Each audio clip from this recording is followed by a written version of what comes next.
நடப்பாங்க மெட்ராஸ்காரங்க, வேகமாக தான் நடப்பேன். நூடுல்ஸ்லாம் தின்னா அப்படியே உள்ள விட்டு போயிட்டே இருக்கான் அப்படின்னு உறிஞ்சுவான். அப்படியே தட்டில் இருக்க நூடுல்ஸ் பூரா உள்ள போவாங்க. இந்த பீச் ரோட்டில் பார்த்தீங்கன்னா வேகமாக நடப்பாங்க. ஏன்டா இவ்வளவு ஸ்பீடு போகணும்னு? ஏன் போகணும்? போகலன்னா சந்தேக கேஸில் பிடிச்சி உள்ள வச்சுருக்காங்க. வேகமாக நடந்து போவோம். நாமா பண்ணி நினைக்கிறேன், நீ என்ன பேசி நினைக்கிறேன், நீ கட்சி கலவரத்தில் தான் பார்த்து நினைக்கிறாங்க. இது மெட்ராஸ். கோயம்புத்தூர்ல பார்த்தீங்கன்னா யாருக்கு நீ சொல்லி போட்டு வாங்க, காத்து போட்டு வாங்கினே நீங்க பேசி போட்டு போறீங்க. இது கோயம்புத்தூர். ஒவ்வொரு மண்ணுக்கும் ஒரு மொழி வழக்கு இருக்கு பாருங்க. இதுதான் மண் சார்ந்த வாழ்க்கை, அந்த இயற்கையோடு கலந்த ஒரு அழகான வாழ்க்கை. சகலகலா வல்லவன் ஒரு படம். அந்த படத்துல பாத்தீங்கன்னா மண் சார்ந்த பாட்டு இருக்கும், மின் சார்ந்த பாட்டு இருக்கும். எந்த பாட்டுக்கு மக்கள் அதிகமா கைதட்டுவாங்க நீங்க பாருங்க. மண் சார்ந்த பாட்டு எது? அம்மங்கோயில் கிழக்காலே, அன்ன வயல் மேற்காலே, நம்ம ஊரு நடுவாலே நிக்கிதடி அடியே, நாட்டு ஜன நம்மளை கண்டு சொக்குதடி. அங்கால அம்மனுக்கு அடியில பொங்க வச்சா 1000 பாட்டுக்கவ அடி எடுத்து கொடுப்பாளே. இது மண் சார்ந்த பாட்டு. அதுல மின் சார்ந்த பாட்டு நம்ம நெல்லை பிரபாகருக்கு ரொம்ப ஃபேமஸான பாட்டு. இளமை இதோ இதோ, இனிமை இதோ இதோ, காலேஜ் டீனேஜ் பெண்கள் எல்லோருக்கும் என் மீது கண்கள். இளமை இதோ இதோ,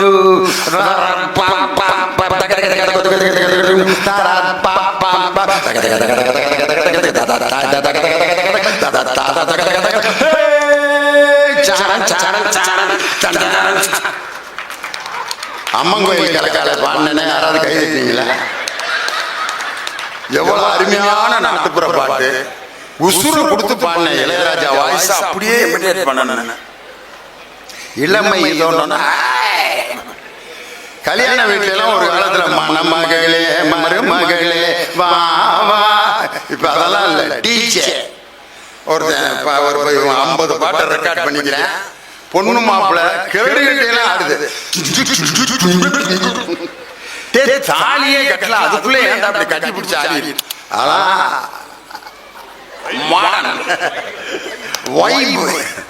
அப்படியே ஆடிக்கிட்டே வர பறிச்சுட்டேன். கஞ்சி எப்ப சாப்பிடுறது? அதான் சாப்பிட்டுக்கலாம். வயசை பார்த்தா 75 வயசு அப்படி ஆடிட்டு இருக்காரு. கூட பொம்பளை பிள்ளை எல்லாம் ஆடுது. எங்க இருந்து அந்த கல்ச்சரை கண்டுபிடிச்சிங்க? மின்சார்ந்த வாழ்வு. சாப்பாடு ஒரு காலத்துல எப்படி வீட்டுல தான் கல்யாணம் நடக்கும். வீட்டுல பந்தல போட்டு சைட்ல 3 கல்ல போட்டு சோறாக்கி பக்கத்திலே சாம்பார், அந்த இன்னொரு குட்டி பந்தல்ல உட்காந்து காய்கறி எல்லாம் நறுக்கி சாம்பார் வச்சு அங்கன அப்பளம் பொரிப்பாங்க, பாயாசம் கிண்டுவாங்க. பக்கத்து வீட்டுக்காரன் பூரா அப்படியே பார்த்துட்டே இருப்பேன். கல்யாண வீடு ஒரு 3 நாளைக்கு நம்ம வீட்டுல உழ வைக்க வேண்டிய அவசியமே இல்லை. பக்கத்துல இருக்க 10 வீடு அந்த வீடு கல்யாண வீட்டுல 3 நாளைக்கு சாப்பிடுவான். ஏன்டா சாப்பிட்டேன்னு இது வரைக்கும் அந்த வீட்டுல சாப்பிட்டவன ஒருத்தன் கூட இது வரைக்கும் வரனது இல்லை. ஆனா இன்னைக்கு 50 லட்சம் செலவழிச்சு மிகப்பெரிய அரேஞ்ச்மெண்டோட இது பண்றான். ஒருத்தன் ஒரு அழுக்கு சட்டையோட ஆறானே பொண்ணு விட மாப்பிள்ள விட சும்மா சாப்பிட வந்தேன், சாப்பாட்டுல கை வச்சவனை எழுப்பி விடுறான். இது இன்னைக்கு நடக்குது. ஒரு காலத்துல வீடுகள்ல திருமணம் நடக்கும். சொந்தக்காரங்கள்லாம் வந்து அந்த வீட்டுக்கு வெளியில பெட்ஷீட்டை விரிச்சு போட்டு ஆளுக்கு ஒரு தலானி இருந்தாலும் தலானி இல்லாட்டி பக்கத்துல படுத்து கிடப்பாங்க. ஆம்பளை பொம்பளை, அக்கா மக, அத்தை மக, மாமைய, அவன் உருண்டு அவங்க மாமக மேல கிடப்பேன். காலையில உன் மேல கிடந்தேன், நீ தெரிஞ்சுதான் மேல வந்து படுத்த இல்லடி, தெரியாம உருண்டு பக்கத்துல நீ வந்துட்ட, எனக்கு தெரியும். சரி நான் தான் வந்தேன்னு தெரியுமில்ல, நீ ஏன் ஒதுங்கல, நீ கூட படுத்துக்கிட்டீங்கள அப்படின்னு பேசிக்கிடுவாங்க. எந்த மனசுல ஒரு சஞ்சலமோ, அத்தை மகளை அப்படி விடிய விடிய மேல படுத்து கிடந்தமே அந்த பிள்ளைய இனிமே சைஸ் பண்ணுவான் அப்படின்லாம் கிடையாது. அதோட முடிச்சு. இப்படி ஒரு கலாச்சாரத்துல வாழணும். இந்த மண் சார்ந்த வாழ்வா மின் சார்ந்த வாழ்வா இன்னைக்கு அற்புதமான பேச போறாங்க. மண் சார்ந்த வாழ்வு அப்படின்னு பேசுறதுக்கு எங்கள் அன்பிற்கு மரியாதைக்கு உரிய மிகச்சிறந்த பேச்சாளர் பேராசிரியர் டாக்டர் விஜயகுமார் எஸ்ஏ கலை மற்றும் அறிவியல் கல்லூரியில் தமிழ்துறை தலைவராக பணியாற்றி கொண்டிருக்கிறார். ரொம்ப கோபமாக பேசுவார். பேச்சுனா வணக்கத்தை கூட கோபமாக பேசுவார். அனைவருக்கும் வணக்கம். அப்பா ஏயா வணக்கத்தையே இப்படிலாம் சில பேர் பார்த்தீங்கன்னா அப்படி தான் கத்தி பேசினா தான் அவருக்கு பேசின மாதிரி இருக்கான். அப்படின்னா ஏயா ஏன் அப்படின்ட்டு இப்படி கையை உயர்த்தி அப்படியா அப்படின்னா தான் பேசின மாதிரி. இவர் அந்த மாதிரிலாம் கிடையாது. கொஞ்சம் அப்படியே இனியவன் அப்படின்னு இப்படி ஒரு முறைப்பார். அந்த மாதிரி கருத்துக்களை ரொம்ப ஆழமாக பேசக்கூடிய அற்புதமான பேச்சாளர். இவரிடம் மாணவர்களாக படித்தவர்கள் தான் செஸ்ஸில் உலக புகழ் பெற்ற பிரக்யானந்தா, வைஷாலி ஆகிய 2 பேரும் இவர்கிட்ட படித்தவங்க. அது ஒரு பெரிய பெருமை அவருக்கு. அவரோடு இணைந்து பேச வந்திருப்பவர் இப்போ நான் பாடினேன் பார்த்தீங்களா, நாட்டுப்புற பாட்டு. இந்த மைக்கே தேவையில்ல, அவரை சும்மா இங்கிருந்து பாடினாலே கொக்குரு குளத்தில் இருக்கவன் வேட்டியை கட்டிட்டு இங்கே பரப்பிட்டு வந்துருக்கான். அங்கே ஏதோ நாராயணன் நடந்துட்டு இருக்கிறான். சும்மா பாட்டுன்னா இன்னைக்கு திருநெல்வேலி மக்களுக்கு ஒரு மிகப்பெரிய இசை விருந்து கிடைக்க போகுதுன்னா அது என் அன்பு தம்பி தேவகோட்டை ராஜன். மிக அருமையாக பாடுவார். ஒரு தடவை அவர் இந்த கருப்பு சாமி பாட்டை பாடி கூட்டத்தில் ஒரு 15 பொம்பளைகள் சாமி வந்துருச்சு. எது திமுக மேடையில் கருப்பு சாமி பாட்டு பாடி 15 பொம்பளைகளுக்கு சாமி வந்து நான் தான் அதை ஆஃப் பண்ணி நான் தான் பூசாரி திருப்பி அந்த சாமியை இறக்கி விட்டேன். நான் அதுகளை பூரா வேற பாட்டுகளை பாடி லேட்டஸ்டாக வந்த இளையராஜா பாட்டு எது விடுதலை பாட்டெலாம் பாடி அந்த அந்த பிள்ளைய லவ் மூடுக்கு போயிடுச்சு.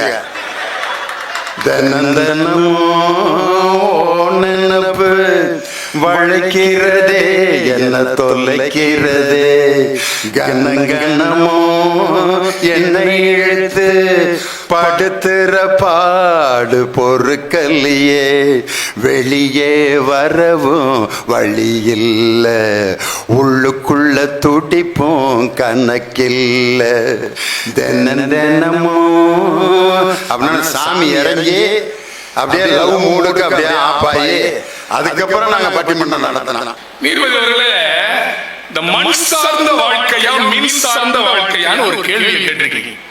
அதுல என்ன நீதிபதி அவர்களே சந்தேகம்? தமிழன் என்றோர் இனம் உண்டு, அந்த இனம் மண் சார்ந்த இனம். குறிஞ்சியும் முல்லையும் மருதம் நெய்தல் பாலை என்று நிலங்களை வகைப்படுத்தி ஒவ்வொரு நிலத்துக்கும் பறவை, ஒவ்வொரு நிலத்துக்கும் விலங்கு, ஒவ்வொரு நிலத்துக்கும் மக்கள், ஒவ்வொரு நிலத்துக்கும் கடவுள் என்று இயற்கையோடு முதற் பொருள், கருப்பொருள், உரிப்பொருள் என்று இயற்கையோடு இணைந்த வாழ்க்கை தானே தமிழனுடைய வாழ்க்கை. இன்னைக்கு மின் சார்ந்த வாழ்க்கை வாழ்க்கையா இருக்குதா? இப்படி புரிஞ்சுக்கிறதா? அந்த காலத்து வாழ்க்கை மண் சார்ந்த வாழ்க்கை, இந்த காலத்து வாழ்க்கை நவீன வாழ்க்கை, மின்சாரம் நிறைந்திருக்கிற நவீனத்துவமான வாழ்க்கை. நீதிபதி அவர்கள் வாழ்க்கை வாழ்க்கையா இல்லையே. ஒரு மண்பானைக்கு போய் ஒருத்தன் கேட்டான், மண்பானை இவ்வளவு கொளுத்துகிற வெயிலிலும் கூட உன் அகமும் புறமும் சில்லு இருக்கு எப்படி?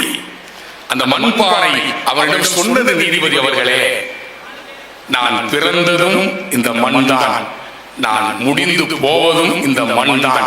எவன் ஒருவன் ஆரம்பத்தையும் முடிவையும் உணர்ந்து கொள்கிறானோ அவன் சூடேறுவதற்கு வாய்ப்பே இல்லை, அவன் எப்போதும் குளிர்ச்சியாகத்தான் இருப்பான் என்று பாடம் நடத்தியது அந்த மண்பானை. இன்னைக்கு மின்சார்ந்த வாழ்க்கை என்ன சார் ஆச்சு? என்னைக்கு ஷாம்பு வந்துச்சோ அன்னைக்கு தான் என் முடியெல்லாம் போச்சு. சீக்கா தடவருக்கு நல்லா இருந்தா அன்னைக்கு நான் அல்டிமேட் ஸ்டார் அஜித் மாதிரி இருந்தேன், இன்னைக்கு பவர் ஸ்டார் மாதிரி ஆயிட்டேன். அதாங்க மின்சார்ந்த வாழ்க்கை.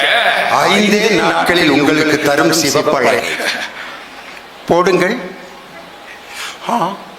இங்க திரும்பினோன்னா அப்படியே வெள்ளை ஆயிரும். அது எப்படித்தான்னு தெரியல. அதை உட்காந்து தொலைக்காட்சியில் வர்ற விளம்பரத்தெல்லாம் நம்புகிற இன்றைய வாழ்க்கை மகிழ்ச்சியா இருக்குது. இன்னைக்கு வாழ்க்கைய ஒருத்தர் 2 வரியில சொன்னான். திருக்குறள் ஐயா திருவள்ளுவர் 2 வரியில சொல்ற மாதிரி நீதிபதி அவர்களே ரொம்ப அழகா 2 வரியில சொன்னான். இன்னைக்கு வாழ்க்கை எப்படிதான் இருக்குது? இனிவன் சொல்ற வாழ்க்கை அவன் சொல்றான், பாதி வாழ்க்கை போன்ல மீதி வாழ்க்கை லோன்ல. இதான் அந்த பஞ்சு டயலாக்லாம் கண்டுபிடிக்கிற. பாதி வாழ்க்கை போன்ல மீதி வாழ்க்கை லோன்ல. என்ன நீதிபதி அவர்களே, காலையில எந்திரிச்சோனையும் மனசு சந்தோஷமா அப்படியே வர்றோம். என்னன்னா சந்தோஷத்துக்கு காரணம்னா 100% என் போன் சார்ஜ் ஆயிடுச்சுன்றேன். போன் சார்ஜ் ஆயிடுச்சா 100%, அவனுக்கு அதுதான் சந்தோஷம். என் கூட யாருமே பேசலன்னு ரொம்ப நாளா வருத்தத்தில் இருந்தேன். இப்ப பிரியா அப்படின்னு ஒரு பொண்ணோட பேரை போட்டு ஒரு ஐடி ஓபன் பண்ணிட்டேன். நான் என்ன மெசேஜ் போடுவேன்னு ஒரு ஊரே காத்து கிடக்குதுங்கிறேன். சார், ஆம்பளை கூட பொம்பளை ஐடியில வந்துட்டு இருக்கீங்க. இந்த மின் வாழ்க்கை இனிக்குதுன்னு பேசுறதுக்கு மிஸ்டர் இடியவன் இந்த ஆரம்பிச்சார்ல மிஸ்டர் இடியவன், மிஸ்டர் விஜயகுமார் ஸ்டாலின். அவர் கேட்கிற கேள்விக்கு பதில் எழுதுங்க. வேற பத்திரமா எழுதிட்டு இருக்க கூடாது. என்ன நீதிபதிகள் வாத்தியாரே, அன்றைக்கெல்லாம் மண் சார்ந்த வாழ்க்கை இருந்தது, நினைவாற்றல் இருந்தது. நீதிபதி அவர்களே, இன்னைக்கு இந்த கேள்வி சிலப்பதிகாரத்தை அப்படியே நான் ஒப்பிப்பேன், கம்பராமாயணத்தை ஒப்பிப்பேன். நாவுக்கரசர் நெல்லைக்கண்ணன் பிறந்த இந்த மண் கம்பனை ஒப்பிப்பார். நெல்லைக்கண்ணன் அப்படியே கம்பராமாயணத்தை அப்படியே ஒப்பிப்பார். அந்த நினைவாற்றல் இன்றைக்கு போயிடுச்சு. கண்டனம் கப்பிடு கணியை கண்டனால் தண்டிர இலங்கை தண்டர் அண்டனாக இனி துரத்தி ஐயமும் பண்புள்ள துயரும் என்று அனுமன் பண்ணுவார். கம்பனை ஒப்பிச்சோமே இன்னைக்கு வாய்ப்பாடு சொல்ற மகனே என்று ஓராறு 12 நினைவாற்றல் போய்விட்டது. நீதிபதி அவர்களே, கோழிப்பண்ண செல்லத்துறைன்னு ஒரு படம், மண் சார்ந்த இயக்குனர் அழகான படத்தில் சொல்லியிருப்பார். ஒரு மாற்றுத்திறனாளி இருப்பான். எங்க நடுவரையாவுடைய பையன் சிவகுமார் அவர்கள் கூட நடித்த படம் அந்த கோழிப்பண்ணை செல்லதுரை. அதுல ஒரு மாற்றுத்திறனாளி சொல்லுவான், நீதிபதி அவர்களே, இந்த மண் சார்ந்த உணர்வு பாருங்க. ஒரு திருநங்கை பொது உடைமை இயக்கத்திலிருந்து ஒரு அம்மா கம்யூனிஸ்டா இருக்கும் அந்த படத்துல. அந்த அம்மா உண்டியல் குலுக்கிட்டு வரும். அப்ப ஒரு மாற்றுத்திறனாளி உருவம் குள்ளம், ஆனா நம்ம உள்ளம் பெருசு. உருவாய உண்டியல்ல போட்டுட்டு, அக்கா உக்ரைன் வாரையும் ரஷ்யா வாரையும் கொஞ்சம் நிப்பாட்ட சொல்லுங்க அக்கா அப்படின்னு சொல்லுவான். அந்த உணர்வு இன்றைக்கு இருக்குதா சார்? அழகான திரைப்படம் சார். சொல்றேன் சார், மின் சார்ந்த வாழ்க்கை. இன்னைக்கு நான் கேட்கிறேன், இனியவனை பார்த்து புட்ஸ் வில்மோரையும் சுனிதா வில்லியம்ஸையும் போய் கேட்டு பாருங்க. விண்வெளியில 8 மாசம் 9 மாசமா உயிரை கைய புடிச்சிட்டு நின்னுட்டு இருக்கானே சுனிதா வில்லியம்ஸும் புட்ஸ் வில்மோரும் ஸ்டார்லைனர் விண்கலத்துல போன அவங்க மின் சார்ந்த வாழ்க்கை உயிருக்கு உத்தரவாதம் இல்லை. பேரோடும் புகழோடும் வாழ்வதற்கு பேரறிவே துணை செய்யும். நாமெல்லாம் சீரோடும் சிறப்போடும் வாழ்வதற்கு சிக்கனமே துணை செய்யும் சொன்னார் சுரதா. இன்னைக்கு சிக்கனமா இருக்குதா? மின்சார்ந்த வாழ்க்கை நம்மள நெருக்கடி கொண்டு வந்துருத சார். உறவுகளோடு வாழ்ந்த வாழ்க்கை மண் சார்ந்த வாழ்க்கை. EMI, credit card, debit card, லோனுக்கு லோன் அலைகிற வாழ்க்கை வாழ்கிறோமே, அது வாழ்க்கையாகுமா? நீதிபதி அவர்களே, ஒரு கவிஞன் வருத்தத்தோடு எழுதினான். மண்புழு பற்றி எழுதி வர சொன்னார். நல்ல கவனிய, மண்புழு பற்றி எழுதி வர சொன்னார் குழந்தையிடம் டீச்சர். மண்ணில் தொலைத்த மண்புழுவை நெட்டிலே இன்டர்நெட்டிலே தேடிக் கொண்டிருந்தார் அப்பா என்று ஒரு கவிஞன் எழுதினார் என்று சொன்னார். இன்றைக்கு போச்சே, மரம்தான் மரம்தான் எல்லாம் மரம்தான், மறந்தான் மறந்தான் மனிதன் மரத்தை மறந்தான். பிறந்தோம் தொட்டில் மரத்தின் உபயம், நடந்தோம் நடைவண்டி மரத்தின் உபயம், இணைந்தோம் கட்டில் மரத்தின் உபயம். மறந்தான் மறந்தான் எல்லாம் மறந்தான், மறந்தான் மறந்தான் மனிதன் மரத்தை மறந்தான். மின்சார்ந்த வாழ்வு மிஸ்டர் இனியவர். என்ன விசு படத்து வசனம் மாதிரி என்ன சார் வேதனையா இருக்குங்க. மின்சார்ந்த வாழ்வு 2 பேர் வக்காலத்துவாங்க. அன்னைக்கு கீழே விழுந்தா கையில அடிபட்டுச்சா கால்ல அடிபட்டுச்சான்னு தேடுவோம். ஐயோ இவன் அடிக்கடி படிச்சான். இன்னைக்கு போன் உடைஞ்சிருச்சான்னு தேடுறேன். முட்டாளே, போன் உடைஞ்சிருச்சா? ஐயோ நீதிபதி அவர்களே, காலையில் எந்திரிச்சோனையும் பல்ல தைக்கிறானோ இல்லையோ செல்ல தைக்கிறான். நோண்டிட்டு இருக்கான். அவன் நோண்டி நோண்டி நோண்டி செல்போன் நோண்டி நோண்டி அவன் வீட்டு கொல்லப்புறத்துல எங்க தாமிரபரணி கரையோரம் தோண்டி இருந்தா கூட 2 கிணற்றை உருவாக்கி இருக்கலாம். இன்றைக்கு நினைவாற்றலை மழுங்கி போன பேசுற பேச்சு தேடிக்கொண்டே வாழாதே, வாழ்ந்து கொண்டே தேடி. இன்னைக்கு இந்த கவிதை வரிகள் எவ்வளவு ஆழமானது தெரியுமா? தேடிக்கொண்டே வாழாதே, வாழ்ந்து கொண்டே தேடு, அதுதான் மகிழ்ச்சி. இன்னைக்கு எந்திர யுகத்தில் ஓடிட்டே இருக்காங்க. என்ன சொல்லி என்ன சொல்லி அனுப்ப வீடு வந்திருக்கிறது விற்பனை செய்த ஆடு. என்ன சொல்லி அனுப்ப விற்பனை செய்த ஆடு வீடு வந்திருக்கிறது. அந்த பாசம், மனித நேயம், அன்பு இன்னைக்கு இல்லையே சார். என்ன பேச வர்றோம்? மின்சார்ந்த வாழ்க்கை, மின்சார்ந்த வாழ்க்கை, மின்சார்ந்த வாழ்க்கைன்னு கட்டுக்கட்டா பணம் வச்சிருக்கிறவன் பணக்காரன் இல்லை, சீனியவன். கடன் இல்லாம வாழுகிறவன் தான் பணக்காரன். அந்த மின்சார்ந்த வாழ்க்கை நம்மளை கடன் மாத்திருச்சு. மனித உணர்வுகளை மழுங்கடித்து விட்டது டிஜிட்டல். மனித உறவுகளை மழுங்கடித்து பிரைவசி இல்லை சார். நீ என்ன பொருளை போட வேண்டும், என்ன பொருளை உபயோகிக்க வேண்டும், என்ன வாங்கணும், உன்னைய ஃபாலோ பண்ணிட்டு இருக்காங்க டெக்னாலஜில. நாங்க பர்மாவுக்கு போறோம் அப்படின்னு பர்மாவோட டைமிங், பர்மாவோட அந்த காலநிலை, சீதோஷ நிலை நெட்ல பாக்குறேன். அடுத்து 4 பேர் போன் பண்றாங்க, சார் பர்மாவுக்கு போறீங்களாமே, நீங்க எந்த ஹோட்டல்ல தங்கன்னு நாங்க சொல்லவா? போச்சு சார். அந்த பிரைவசி என்ற தனி மனித சுதந்திரம் இல்லையே. டிரெஸ் கடையில போய் நம்ம பெண்கள் ஆடை மாற்றுகிற சரியா இருக்க அந்த டிரெஸ் போட்டு பாக்குறதுக்கு பயமா இருக்கு. எந்த கேமரா எங்க வச்சிருப்பானோ, கேண்டிட் கேமரா வச்சிருப்பானோ பயமா இருக்கிற மிஸ்டர் இனியவன். அதை சிந்திச்சு பாருங்க. அன்று கட்டிய மணல் வீடுகளை, 2 செய்தி நான் முடித்துக் கொள்ள ஆசைப்படுகிறேன். அன்று கட்டிய வீடுகள், அன்று கட்டிய மணல் வீடுகளை ஆறுகள் அழித்தன. அன்று கட்டிய மணல் வீடுகளை ஆறுகள் அழித்தன. இன்று கட்டுகிற வீடுகள் ஆறுகளை அழிக்கின்றன என்று ஒரு கவிஞன் கவிதையிலே சொன்னார். இந்த இயற்கை வளம் மோசமாகிறது. இந்த கவிதையோடு நிறைவு செய்கிறேன். இட்லியை ஆசையோடு பார்த்தோம் பண்டிகை நாட்களில் மட்டும். கறிக்கடை ஊருக்கு ஒன்றிருந்தது. நண்பர்களோடு எதையும் எதிர்பாராமல் தூய நட்பாய் பழகினோம். ஒரு சினிமா ஒப்புதலுக்கு 1 வாரம் தவம் கிடந்தோம் அப்பா அம்மாவிடம். அந்த காலம் நன்றாகத்தான் இருந்தது. ஆரத்தி எடுக்க போட்டி போட்டு மதினிமார்கள் இருந்தார்கள். தாய்க்கு நிகராய் காவல் காத்த தாய்மாமன்கள் இருந்தார்கள். ஜரிகை குறைவான வேட்டி வாங்கி தந்ததற்காக சண்டை போட்ட பங்காளிகள் இருந்தார்கள். இளவு வீடுகளில் மயானக்கரை வரைக்கும் உறவுகள் வந்து சேர்ந்திருந்தார்கள். அடுத்தடுத்த பெண்களுக்கு திருமணம் செய்து பிரசவத்துக்கு வந்தாலும் அம்மா சலிக்காமல் பிரசவம் பார்த்து அனுப்பினார். 5-6 பிள்ளைகள் இருந்தாலும் அப்பாவுக்கு பிபி இல்லை, சுகர் இல்லை, டென்ஷன் இல்லை. ஒரே ஒரு சோப்பை குடும்பம் முழுவதும் பயன்படுத்தினால் ஒரு தோல் வியாதி இல்லை. இன்றைக்கு என்ன நடக்கிறது? பொம்மைகள் வைத்து வரவேற்பு திருமணங்கள் நடந்து கொண்டிருக்கிறது. இந்த வாழ்க்கை எனக்கு பிடிக்கவில்லை. இந்த வாழ்க்கை எனக்கு தேவையில்லை. இயற்கையோடு இணைந்த வாழ்க்கை தமிழருடைய வாழ்க்கை. இன்றைய யுகம் அவசர யுகம். நாமெல்லாம் வாழவில்லை, வசித்துக் கொண்டிருக்கிறோம். வாழ்க்கை வேறு, வசிப்பது வேறு. வாய்ப்பிற்கு நன்றி. வருகிறேன். வணக்கம். மண் சார்ந்த வாழ்வில் வாழ்ந்து கொண்டிருந்தோம். மின் சார்ந்த வாழ்வில் நான் எப்படி இருக்கேன்னு கேட்டா, எதை கிடைக்கன்னா என்ன அர்த்தம்? கிடக்கிறேன்னு அர்த்தம். எது கிடக்கும்னா உயிர் இல்லாததான் கிடக்கும். என்னையா வீட்டில் நல்லா இருக்கியான்னு கேட்டால் எதோ கிடைக்கேன், ஏதோ இருக்கிறேன், ஏதோ உங்கள் புண்ணியத்தில் இருக்கேன், இப்படித்தான் பதில் வருது. மகிழ்ச்சியாக நல்லா இருக்கேன். யாரையாவது நல்லா இருக்கியான்னு கேட்டால் வகுத்தறிச்சலை தான் ஆரம்பிக்கிறேன்.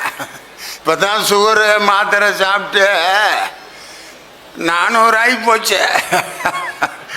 இதை ஏன் அவன்கிட்ட சொல்கிற? அவன் வந்து எனக்கு 450, நீ 450, இவனுக்கு ஒரு சந்தோஷம்.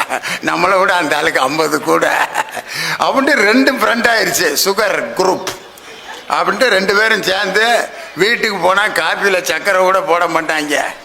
போய் கூட 4 மாத்திரையை சாப்பிட்டுக்கிறலாம், ஆளுக்கு ஒரு ஜிலேபியை தின்ட்டு போகலான்ட்டு அப்படி லைட்டாக லாலா கடையில் வாங்கி ஆளுக்கு ஒரு ஜிலேபியை அப்படி சாப்பிட்டு போய் ஊசியை போட்டுக்கலாமப்பா, அதான் போகத்தானே போகிறான் அப்படின்னு. இன்னைக்கு கிடைக்குங்கிற நிலைமைக்கு வாழ்க்கையில் மனுஷன் நிம்மதி இழந்துட்டான். ஒரு காலத்தில் எல்லாம் விளம்பரம் பார்த்தீங்கன்னா, நான் சின்ன பையனாக இருக்கும்போது எங்கள் மாரியம்மன் கோயிலில் விளம்பரம் பண்ணுவாங்க. டிஐஎஸ் ரத்தினப்பட்டினம் பொடி 1922ஆம் ஆண்டு முதல் மக்கள் விரும்பி போடுவது டிஏஎஸ் ரத்தினப்பட்டின பொடி. அமெரிக்கா, ஆஸ்திரேலியா, ஐரோப்பா ஆகிய நாடுகளில் மக்கள் விரும்பி போடுவது டிஏஎஸ் ரத்தினப்பட்டின பொடி. அமர்ந்து குடியுங்கள் சையது பீடி. சையது பீடி இந்த நாட்டிலே எல்லோருக்கும் யாரெல்லாம் உழைப்பினால் இந்த உலகத்தை வளமாக்க நினைக்கிறார்களோ அவர்களெல்லாம் பயன்படுத்துவது சையது பீடி. அமெரிக்கா, ஆஸ்திரேலியா, ஐரோப்பா ஆகிய நாடுகளுக்கெல்லாம் ஏற்றுமதியாகி மக்கள் விரும்பி புகைப்பது சையது பீடி. முக்கூடல் ராஜா பீடி. ராஜா பீடி, அது ராஜா பீடி. இப்போ இதெல்லாம் கேட்ட ஆளுங்க இப்படிலாம் விளம்பரம் நடந்துச்சுன்னு எங்கேயாவது அமெரிக்காவில் பொடி போடுவானா என்ன? அவர் பில் கிளின்டன்லாம் பொடியாக போட்டுக்கிட்டு இருந்தார். அடித்து விடுவாங்க, நம்ம கேட்டுக்கிற வேண்டியதுதான். செய்யது பீடி ஆஸ்திரேலியாவில் யாராவது குடிச்சிருப்பானா? நாங்கள் குடிப்போம் காலேஜில் படிக்கிறப்ப. அதுதான் எங்களுக்கு ஃபேவரெட்டு. மிகப்பெரிய ஒரு இப்போ விட்டுட்டேன். லியோனியே பீடி குடிக்கிறாரா, நம்மளும் ஆரம்பிச்சிருவோம்டான்னு நினச்சிடாதீங்க. விட்டு 15 வருஷம் ஆகுது. செய்யது பீடி ஐரோப்பாவில் குடிப்பாங்கன்னு விளம்பரம். இந்த விளம்பரத்தை கேட்பான் நம்ம வாட்டுக்கு. ரோட்டில் பார்த்தீங்கன்னா சேலை விளம்பரம் பண்ணு இதை வச்சு அப்படியே எடுத்து அப்படியே உதறி காட்டுவாங்க.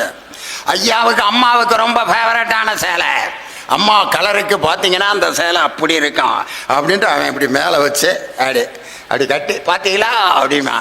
உடனே அங்கே இருக்க பொம்பளை, இவனுக்கே இவ்வளவு நல்லா இருக்கே, நமக்கு நல்லா இருக்கும்ல அப்படின்னு வாங்க வச்சிருவேன். அப்படியே இப்படித்தான் ஒன்றுமே இல்லாத ஒரு பொருளை விளம்பரம் பண்ணுவாங்க. ஆனால் அந்த விளம்பரமே நமக்கு அவ்வளோ ஒரு மகிழ்ச்சியாக இருக்கும். இந்த லேகியம் விற்பாங்க பாருங்க சந்தையில். நாகமலை, தோகமலை, நடுவருக்கு வீரமலை, சுத்தி படர்ந்தமலை, சூதாட வைஜமலை, சித்திமலை, சிவன்மலை, கொல்லிமலை, கொட்டமலை, இந்த 10 மலைகளையும் தேடி கண்டுபிடிக்க முடியாத ஒரு இலையிலிருந்து உருவாக்கப்பட்ட லேகியம் 200 பேர் வந்துடுவான். அண்ணன் என்னமோ வித்துக்கிட்டு இருக்காரான்ட்டு.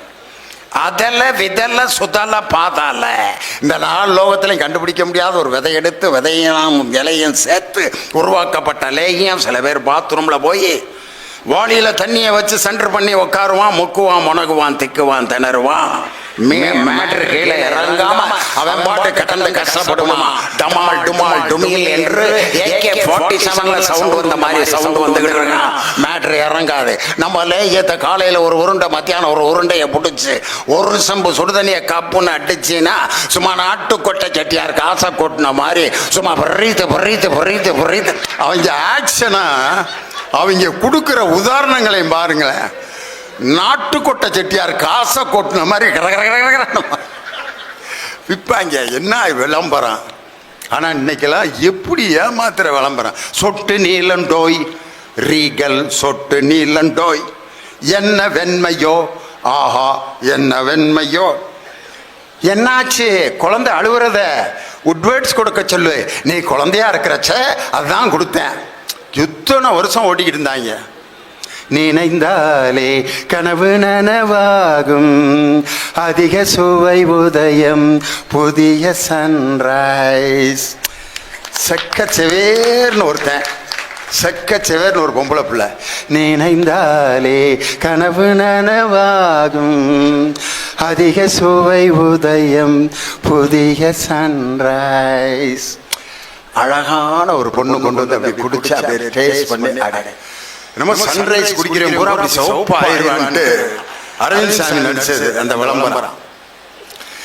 இப்போ பார்த்தீங்கன்னா ஒரு பேஸ்ட போட்டு வந்து வளர்க்குறேன், பூன்னு ஊதுறேன், வாயிலிருந்து ப்ளூ கலர்ல புக வருது. அங்கிட்டு ஒரு 4-5 பொம்பளை பிள்ளைய போகுதுங்க.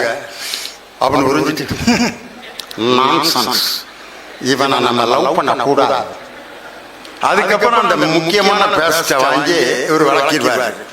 விளக்கணும்னா புகை கலர் மாறும். புழு கலர்ல இருந்து வந்த வாயிலிருந்து வந்த புகை ரெட் கலர்ல வரும். உடனே அந்த பிள்ளைய ஐ லவ் யூ. வாயில வர்ற புகைய பார்த்துட்டு எந்த பொம்பளை பிள்ளையாவது லவ் பண்ணுமாடா?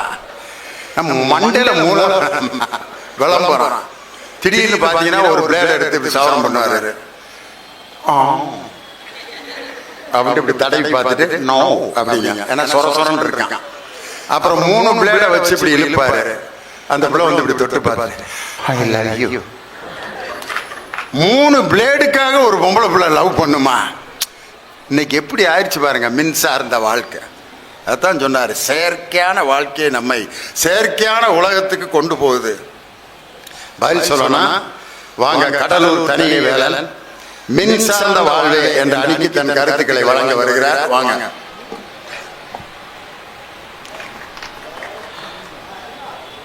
தமிழ்நாட்டின் கடைக்கோடி கிராமத்தில் திண்டுக்கல்லில் ஒரு கிராமத்தில் பிறந்து மக்களை சிரிக்க வைத்த ஒரு மகா கலைஞன்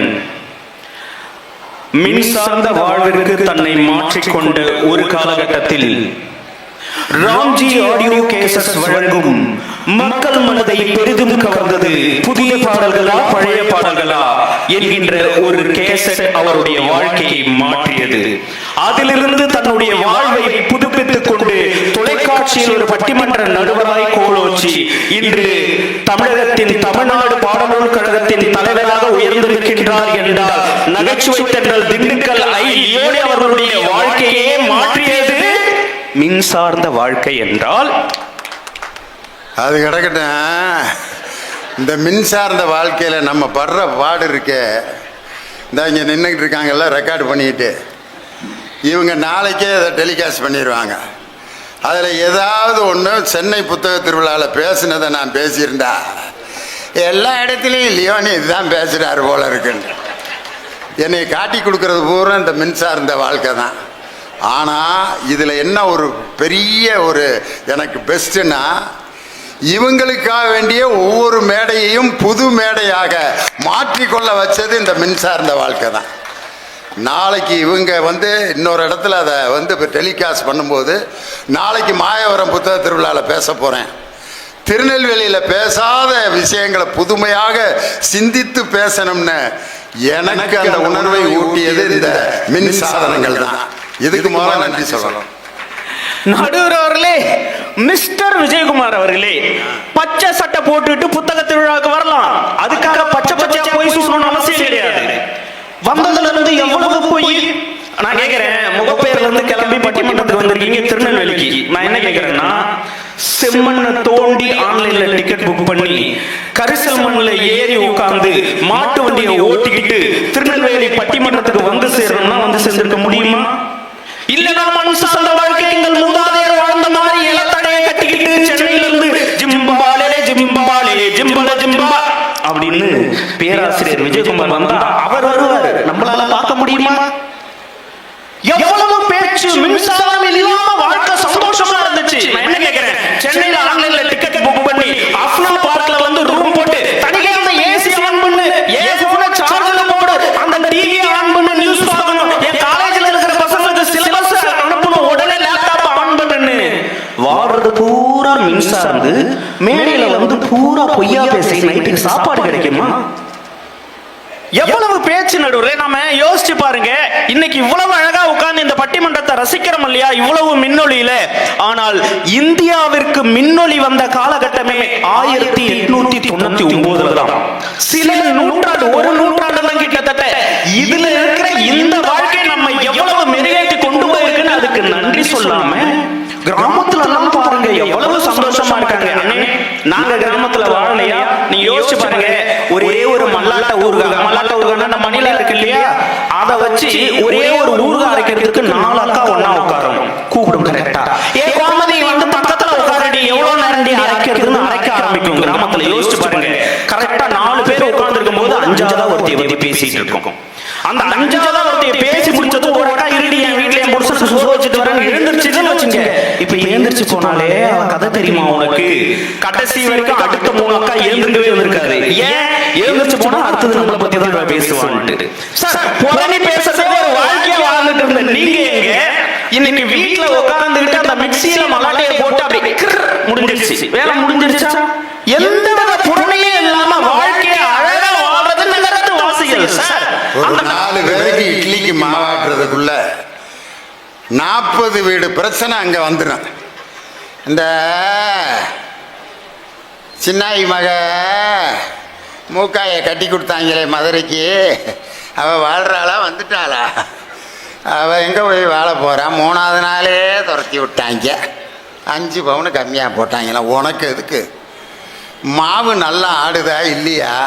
இது இட்லிக்கு வருமா தோசைக்கு வருமான்றத கணக்கை பாரு. அந்த ஆட்டி முடிக்கிறதுக்குள்ளே 15 வீட்டு பிரச்சனையை பேசி முடிச்சிடும். இவர் என்னமோ இதுக்கு முன்னாடி டி ராஜேந்திரன் மாதிரி தலையில முடி வச்சிருந்த மாதிரியும் ஷாம்பு போட்டதுக்கு அப்புறம் தான் என் முடி கொட்டிடுச்சு. சார் நீங்க யோசிச்சு பாருங்க, கிராமத்துல பாருங்க இதுக்குன்னே செப்பரேட்டா ஒரு செக்மெண்ட் திண்ணையில உட்கார்ந்துருக்கும். கரெக்டா 4 பேர் உட்கார்ந்துட்டு தலையை விரிச்சு போட்டு பேன் குத்துறதுக்குன்னே ஒரு அக்கா வச்சிருப்பாங்க தெரியுமா? என்னன்னு தலையில எருமாடு மாதிரி மேயுது எடுத்து எடுத்து ஒரு அக்கா குத்துறதுக்கு உட்கார்ந்துட்டு இருக்கோம். அதை பார்த்து பார்த்து கதை பேசுறதுக்கு ஒரு அக்கா உட்கார்ந்துருக்கோம். இன்னைக்கு சிட்டில அப்படிலாம் கிடையாது சார். ஏன் சார் முடி கொட்டுது? இந்த ஹாஸ்பிட்டலுக்கு போங்க, ஹேர் ட்ரீட்மெண்ட் இருக்கு சார், ட்ரீட் பண்ணிக்கலாம். முடி கொட்டுச்சா ஹேர் ஸ்பெஷலிஸ்ட் இருக்கா சார், முடி நீ நட்டுக்கலாம். நீ ஊர்ல உட்கார்ந்து மண்ணுல தான் நட்டுட்டு இருப்பீங்க, நாங்க மண்டையிலே நட ஆரம்பிச்சிட்டோம். இன்னும் இது தெரியாம ஒரு பேராசிரியர் என்ன பேச்சு பேசுறாரு. அவருடைய வருத்தம்லாம் என்ன தெரியுமா? ஏதோ ஒரு புள்ள பிரியா கியூட்டின்னு ரிக்வெஸ்ட் கொடுத்திருக்குது. அந்த ரிக்வெஸ்ட் அக்செப்ட் பண்ணிட்டு பேராசிரியர் அந்த புள்ளைகிட்ட பேசிட்டு இருந்திருக்காரு. நான் தான் அன்னைக்கு வாங்கி அந்த ஐடியா பார்த்தேன்.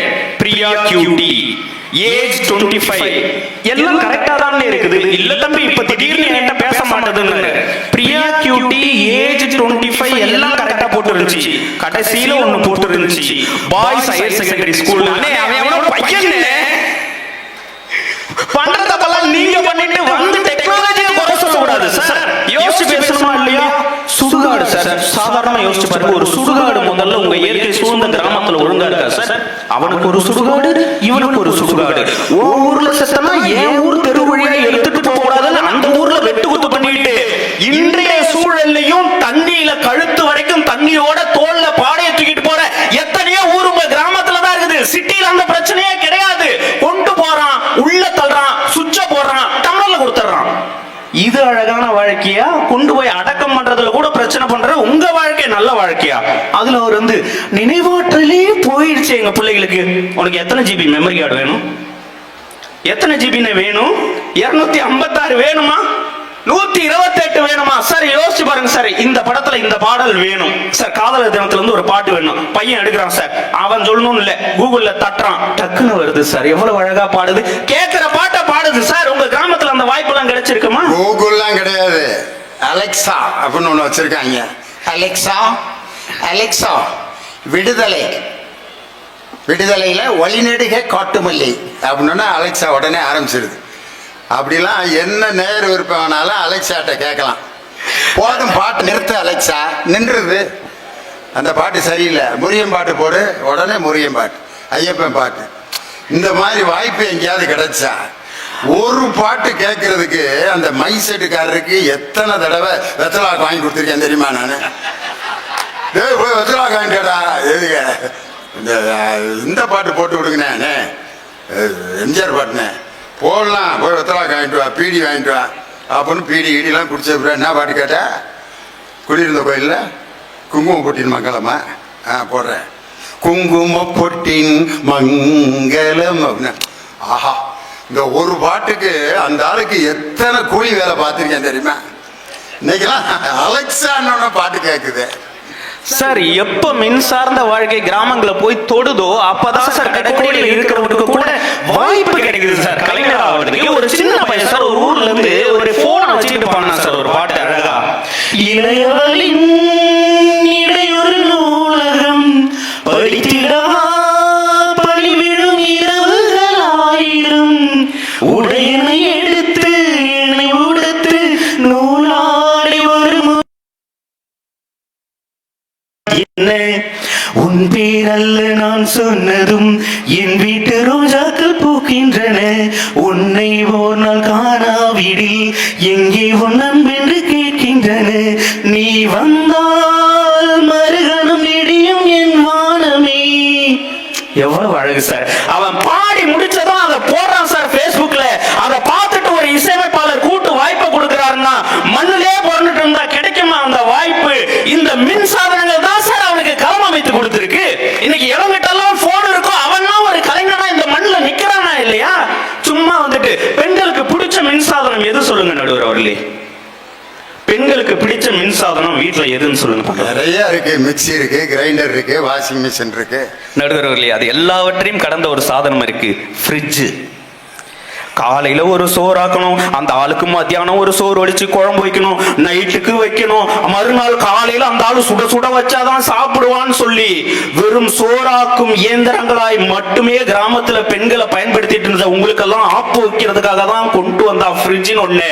பெண்கள்லாம் இன்னைக்கு புருஷனை வணங்குறாங்களோ இல்லையோ, ஃப்ரிட்ஜ டெய்லி வணங்குறாங்க அப்படின்னு சொன்னா அவர்களுடைய வேலை பளுவை குறைத்து அவர்கள் வாழ்க்கையை மலர செய்தது ஃப்ரிட்ஜ்ன்ற மின்சாதனம் சார். கவுண்டமணி ஒரு படத்துல காமிச்சிருப்பாங்க சார். அந்த ஊர்ல கிராமத்துல எனக்கு தான் பரிவட்டம் கட்டணும்னு ஒருத்தன் சொல்லுவான், அவனுக்கு ஆப்போசிட்ல ஒருத்தன் சொல்லுவான் எனக்கு தான்டா பரிவட்டம் கட்டணும்னு சொல்லுவான். ரெண்டு பேரும் அடிச்சுக்குவான், வெட்டிக்குவான், குத்திக்குவான். கவுண்டமணி நடுவில் வந்து சொல்லுவான், ஏன்டா பரிவட்டம்ன்றது ஆஸ்கர் அவார்டாடா, இல்ல நீங்க எல்லாம் என்ன சயின்டிஸ்டாடா, ஒன்றை நான் துண்டை வாங்கி தலையில கட்டுறதுக்கு எதுக்குடா இவ்வளவு சண்டை போட்டுக்கிறீங்க அப்படின்னு சொல்லி அந்த துண்டை தூக்கி அவனுக்கு மூஞ்சில எரிஞ்சிட்டு போயிட்டு இருப்பான் சார். இன்றைக்கும் கிராமத்துல என்ன சாதிக்கிறான்றத பாக்குறத விட சாதிக்கு சண்டை போடுற குரூப் தானே சார் அதிகமா இருக்கீங்க. நான் நிறைவா இப்படி சொல்லி முடிக்கிறேன் சார். எந்த ரூம்ல எங்க கேமரா வச்சிருப்பானோ, கேண்டிட் கேமரா, நீங்க இல்ல அது கேண்டிட் கேமரா இல்ல, ஸ்பை கேமரா. யோசிச்சு பாருங்க, இன்றைக்கு சமூகத்தில் நடக்கின்ற அத்தனை குற்றங்களும் குறைந்திருக்கிறது என்றால் இறைவன் மீது இருக்கின்ற பயம் காரணம் கிடையாது. எல்லா இடத்திலும் சிசிடிவி இருக்குதுடா அப்படிங்கிற பயம்தான். இறைவனை விட சிசிடிவியை நம்புற காலகட்டமா மாறி போச்சு. இன்றைக்கு முடிக்க முடியாத எத்தனையோ வழக்குகளை காவல்துறையினர் முடிக்கின்றார்கள் என்றால் அதற்கு காரணம் எங்களுடைய மின்சாதனமான சிசிடிவி கேமரா தான். விஜயகுமார், இன்னைக்கும் ஊர்ல ஒரு கிழவியை திண்ணையில உட்கார வச்சு, நீ எந்த ஊர்ல இருந்து வந்த தம்பி, எதுக்கு தம்பி வந்தேன்னு ஒரு கிழவியை உட்கார வச்சிருக்கீங்க இல்லையா? அந்த மாதிரிலாம் இல்ல, தான் உண்டு தான் வேலை உண்டுன்னு அவனை வாழ வைக்கிறதே இந்த மின் சார்ந்த வாழ்க்கை தான் என்று சொல்லி நல்லதொரு வாய்ப்பிற்கு நன்றி பாராட்டி இடம் அமர்கின்றேன். நன்றி, வணக்கம். ஆஹா, மின் சார்ந்த வாழ்க்கை எவ்வளவு மகிழ்ச்சி அப்படின்னு சொல்லி இன்னைக்கு மிகப்பெரிய மூட நம்பிக்கைகளை எல்லாம் ஒழித்தது இந்த மின் சார்ந்த வாழ்க்கை தானே. ஒரு கிராமத்தில் பார்த்தீங்கன்னா கோயில் திருவிழா நடந்துகிட்டு இருக்கு. இந்த கோயில் திருவிழா அப்ப அந்த சாமிக்கு அவ்வளவு மரியாதை இருக்கான். கூட்டத்தில் முண்டி அடிச்சு போய் அந்த சாமியை பார்த்து கையில இருந்து ஒரு பூவை வாங்கி, சாமி சாமி அப்பா இந்த போராரியான். திருவிழா முடிஞ்ச பிறகு அந்த சாமி அது பாட்டு கிடக்கும்.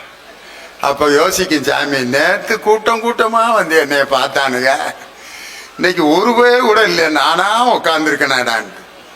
அப்போ நினைக்க அந்த சாமி டெய்லி திருவிழா இருந்தா நல்லா இருக்குமேன்ட்டு கொண்டாட மாட்டாங்க. ஒரு கிராமத்தில் பார்த்தீங்கன்னா 2 குரூப் கடையில் அடி தடி, என்னடா யாரா ஏன்டா அப்படி சண்டை போட்டுக்கிட்டீங்கன்னு ஒரு பெரியவர் கேட்கிறார். சாமி கண்ணை திறக்க வைக்கிறது யாரு அப்படின்னா அந்த ஜாதிக்கு இந்த ஜாதிக்கு இடையில சண்டை. 2 குரூப் கடையில் நாங்க 35 வருஷமா நாங்க தான் சாமிக்கு கண்ணை திறந்துகிட்டு இருந்திருக்கான், இன்னைக்கு திடீர்னு நீங்க எப்பறம் வரலாம்?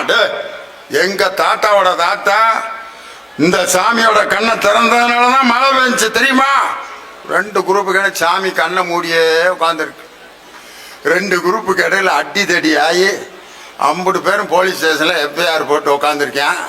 சாமி கண்ணை மூடினது அப்படியே தான் இருக்கு. என்ன நினைக்கும் சாமி, உங்களை யாரா என் கண்ணை திறக்க சொன்னது? நான் பாட்டுக்கு நிம்மதியா கோயிலுக்குள்ள உட்கார்ந்து இருந்தனே, கொண்டு வந்து வெளியில நிப்பாட்டி விட்டு 2 குரூப்புக்கு இடையில அடிதடி ஆகி போச்சேன்னு. தந்தை பெரியார் தான் சொன்னாரு, இப்படி ஜாதி பிரச்சனைகள் இருக்கும் வரை சாமியோட கண்ணு கடைசி வரைக்கும் திறக்கவே திறக்காது, அது மூடி தாண்டா கிடக்கும்னார். ஜாதி என்று ஒளிகிறதோ அன்றுதான் இந்த நாட்டிலே புரட்சி என்பது உருவாகும் என்று சொன்ன தந்தை பெரியார் என்ற தாத்தா இல்லாட்டி லியோன் இந்த மேடையில இந்த இடத்துல உங்க முன்னாடி பேசிட்டு இருக்க முடியாது. அப்படி இந்த நாட்டினுடைய அறிவியலை விஞ்ஞான வளர்ச்சியை ஏற்றுக்கொண்ட ஒரு மிகப்பெரிய அதிசயம் தந்தை பெரியார். அடுத்து பதில் சொல்லணும், மண் சார்ந்த வாழ்வு இன்னும் எழுதிட்டு இருக்காரு. தேவகோட்டையில எழுத ஆரம்பிச்சவரு பரீட்சைக்கு பிட்டு எழுதின மாதிரியே எழுதியிருக்காரு பாருங்க. ஒரே பேப்பர்ல கிட்டத்தட்ட ஒரு 30 A4 சீட்ல எழுத வேண்டியதை அந்த சின்ன பேப்பர்ல எழுதியிருக்காரு. அதேமா ராஜன் எப்படி டிகிரி முடிச்சாரு அப்படின்ட்டு அந்த பிட்டு எழுதுறத பார்க்கும்போது இப்போ எனக்கு சந்தேகமா இருக்கட்டும், எல்லாரும் அதையும் பயன்படுத்தின ஆளுக தானே. வாங்க வாங்க ராஜன்.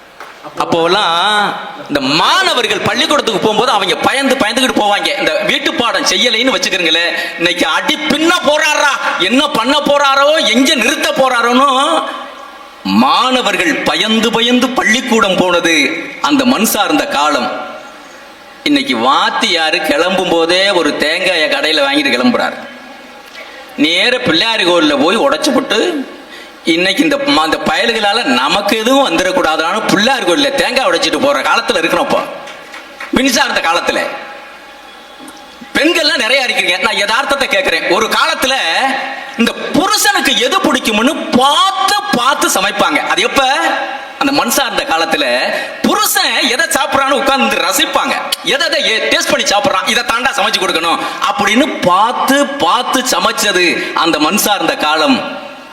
ஆனா இப்ப இந்த மின்சார்ந்த காலத்தையும் பார்த்து தான் சமைக்கிறாங்க. எதை? செல்போனை பார்த்து சமைச்சுக்கிட்டு இருக்குங்க. என் வீட்டுக்காரி அன்னைக்கு கூகுள் ஆப்பை ஓப்பன் பண்ணி குருமா எப்படி வைக்கிறதுன்னு இந்த கையில கூகுள் ஆப் ஓப்பன் பண்ணி செல்லு இந்த கையில, சட்டி அடுப்புல இருக்கியா, இந்த கரண்டியை வச்சு கிண்டிக்கிட்டே எதையும் மிஸ் பண்ணிடுவோமோ என்னன்னு பயத்துல செல்லு பக்கம் சட்டி பக்கத்துல கிண்டிக்கிட்டே செல்லையும் சட்டியவும் பார்த்தா இப்ப குருமா கொதிக்குது. உத்து பார்த்தா எதையும் விட்டுட்டோமான செல்லு விலைக்கு குருமாக்குள்ள விழுந்துருச்சு. செல்லு கிடந்து இப்ப குருமாக்குள்ள கொதிக்குது. ஏன்டி இது என்ன குருமா அப்படிங்கிறேன். இது அங்க கூகுள் குருமா. அதையும் சாப்பிட்ட நீ வேற என்ன? எனக்கு பசி எதை கொடுத்தாலும் நீங்கிற மாதிரி இருக்கிற நேரத்துல எவ்வளவு சிக்கல். வீட்டுல எலக்ட்ரானிக் குருமா சாப்பிட்ட ஒரே ஆளு ராஜன் தான்.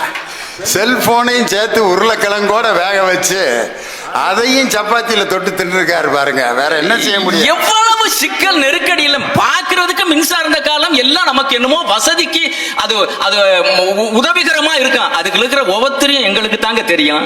ஒரு காலத்துலங்க பெண்கள் ஓடக்கரையில போய் குளிப்பாங்க. எந்த மறைவும் இருக்காது. ஓடக்கரையில போய் குளிப்பாங்க, எந்த மறைவும் இருக்காது, மனசுல பயமும் இருக்காது.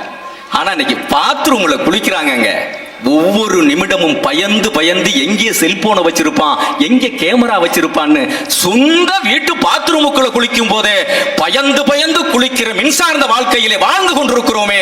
இதுதான் இந்த உலகத்திற்கு நமக்கு நிம்மதியை தரப்போகிறதா என்றால், தருகிறது என்றால் பேசாமல் இருங்கள், இல்லை என்றால் கைதட்டி நிரூபியுங்கள் என்று சொல்லி இந்த கேமராவுக்குள்ள சிக்கிக்கொண்டு பண்ணி எவ்வளவு ஆடுபடுகிறான். ஆனா ஓடக்கரையில குளிக்கும் போது எவ்வளவு ஆனந்தமா குளிச்சாங்க. பயம் இல்ல, மறைவு இல்ல.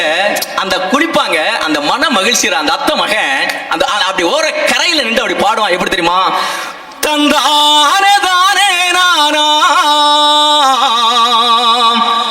தானே நானே நானே நானா வந்தே நின்னா வாரே நின்னாலா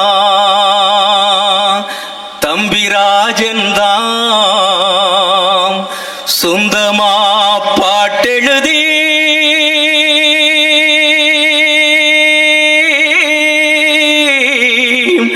பாடி வாரேனா ஓடக்கர ஓரத்தில உனக்காக காத்திருப்பேன், ஓடக்கர ஓரத்தில உனக்காக காத்திருப்பேன், உன்னோட நான் ஒன்னா பேசணும், அதனால என் கண்ணுக்கு முன்னே வந்து நிக்க வேணும். ஓடக்கர ஓரத்தில உனக்காக காத்திருப்பேன், உன்னோட நான் ஒன்னா பேசணும், அதனால என் கண்ணுக்கு முன்னே வந்து நிக்க வேணும். ராப்பகலா தூக்கம் இல்ல ராசாத்தி ஓ நினப்பு, போர்த்தி படுத்தாலும் போகவில்லவோ சிரிப்பு, நீ இருந்த போது மடி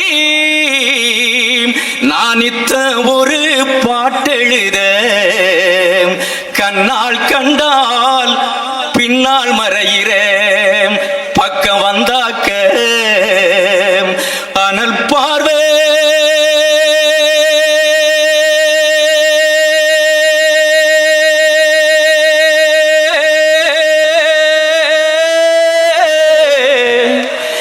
ஏனோ பாக்குற.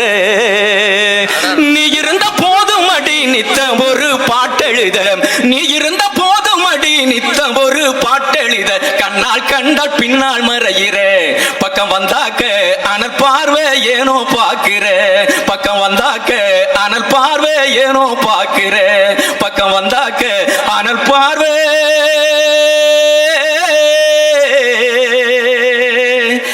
ஏனோ பாக்குற.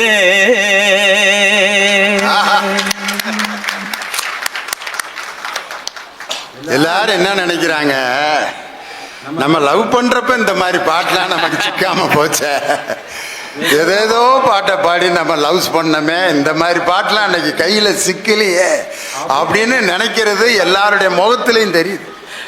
நடுவர்கள் அவர் சொன்னார் பாருங்க, அந்த காலத்துல என்ன பண்ணாங்க பெரியவங்க எல்லாம், வீட்டு திண்ணையில உட்கார்ந்துட்டு புரணி பேசினாங்க.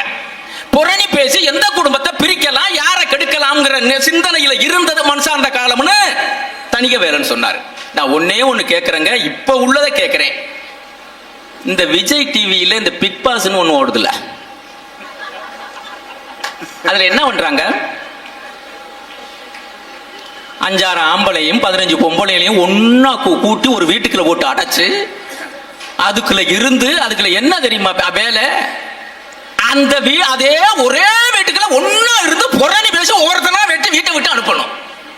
அதுதான் அவங்க கொடுக்குற சேலஞ்ச். இப்ப நீங்க என்ன பண்ணிக்கிட்டு இருக்கீங்க, நாங்க புரணி பேசினோம் அந்த காலத்துல, நீங்க என்ன பண்ணிக்கிட்டு இருக்கீங்க, வீட்டுக்குள்ளே இருந்து தினந்தோறும் எங்களோட எங்களை குடும்பி குடிக்க வைக்கிறீங்களா இல்லையா? எவ்வளவு சிக்கலுங்க. அக்கா நான் யதார்த்தமா கேட்கிறேன், இந்த விஜய் டிவியில இப்ப சொன்னேன், விஜய் டிவியில இந்த கயல் நாடகத்தை எத்தனை பேர் பாக்குறீங்க எனக்கு தெரியல. சென்றாலும் சன் டிவியில என்றாலும் என் வீட்டுக்காரி தினந்தோறும் அது பார்க்காம எனக்கு பரிமாறவே மாட்டா. அப்படி கயலோட இவ கூட பிறந்தா தங்கச்சி மாதிரி ஒன்னாத்தான் இருக்கிறான். இது நான் அந்த கயல் நாடகத்துல ஒரு 4-5 மாசத்துக்கு முன்னாடி உள்ளதை சொல்றேன், தயவு செய்து நினைச்சு பாருங்க. அவங்க அண்ணன் மூர்த்தி பயங்கர குடிகாரன். ஒரு நாள் எல்லாம் கயலு மூர்த்தி புறப்படும் போது இவன் என்னன்னு தொண்டு போறவன் குடிகாரன். ஆகா வெளியில போறோம்ட்டு அதுக்குள்ள ஒரு கோட்டை அடிச்சுட்டு இந்த ஸ்டோர் ரூமுக்குள்ள போவேன், ஏதாவது கள்ளப்பருப்பு எடுத்துட்டு வந்து தின்னுட்டு போயிருவோம்டா அப்படின்னு. உள்ள ஓன குனிஞ்சு கள்ளப்பருப்பு எடுப்பேன், போத தள்ளியும் உள்ளே படுத்துட்டேன். இவன் உள்ள கிடக்கிறத இவளுக்கு பார்க்கல, எல்லா கதையும் இறுக்கி பூட்டி போட்டு வெளியில வருவாளுங்க. வெளியில வந்து அண்ணனை காணா. ஏய் தங்கச்சிட்டு கேப்பா கயல், எங்க அண்ணனை காணா, மூர்த்தியை காணா, ஏன்டி இந்த கலாணி பையன் எங்க குடிச்சு வச்சு கொல்லப்படத்துல படுத்து கிடக்கிறானோ, அது கொல்ல கதை திறக்கடி அப்படின்னு கதவை திறப்பாளுங்க, அங்கே இல்ல. பெட்ரூம் கதை திறப்பாளுங்க, அங்கே இல்ல. கிச்சன் கதை திறப்பாளுங்க, அங்கே இல்ல. அவன் எங்கே நடக்கிறேன், ஸ்டோர் ரூம்ல நடக்கிறேன். இதை பூரா பொறுமை யாரு பார்த்துக்கிட்டு இருக்கிறா, என் வீட்டுக்காரி சேர்ல உட்காந்து பார்த்துக்கிட்டு இருக்கிறா. என் வீட்டுக்காரி நினைக்கிறா கிச்சனை திறந்துட்டாளுங்க, பெட்ரூம் பையும் திறக்கிறாளுங்க, கொல்லப்புறத்தையும் திறத்துறாங்க, அடுத்து ஸ்டோர் ரூம் திறந்துருவாளுங்க, மூர்த்தியை கண்டுபிடிச்சிருவாளுன்னு இவளா கற்பனையில நினைச்சு பார்த்துக்கிட்டு இருக்கிறா. இவளுக்கு கரகம் முடிச்சவளு இது மூணையும் திறந்தவளுக்கு அந்த ஸ்டோர் ரூம் மட்டும் திறக்கல. இப்ப என் வீட்டுக்காரி சேர்ல உட்காந்துக்கிட்டு உள்ள டிவியில் இருக்கிற கயலுக்கிட்ட பேச்சுவார்த்தை நடத்தினான். ஏய் உங்க அண்ணனை தானே தேடி வந்திய, உங்க அண்ணனை தானே தேடி வந்திய, ஆண்டி கிச்சனை திறந்திய,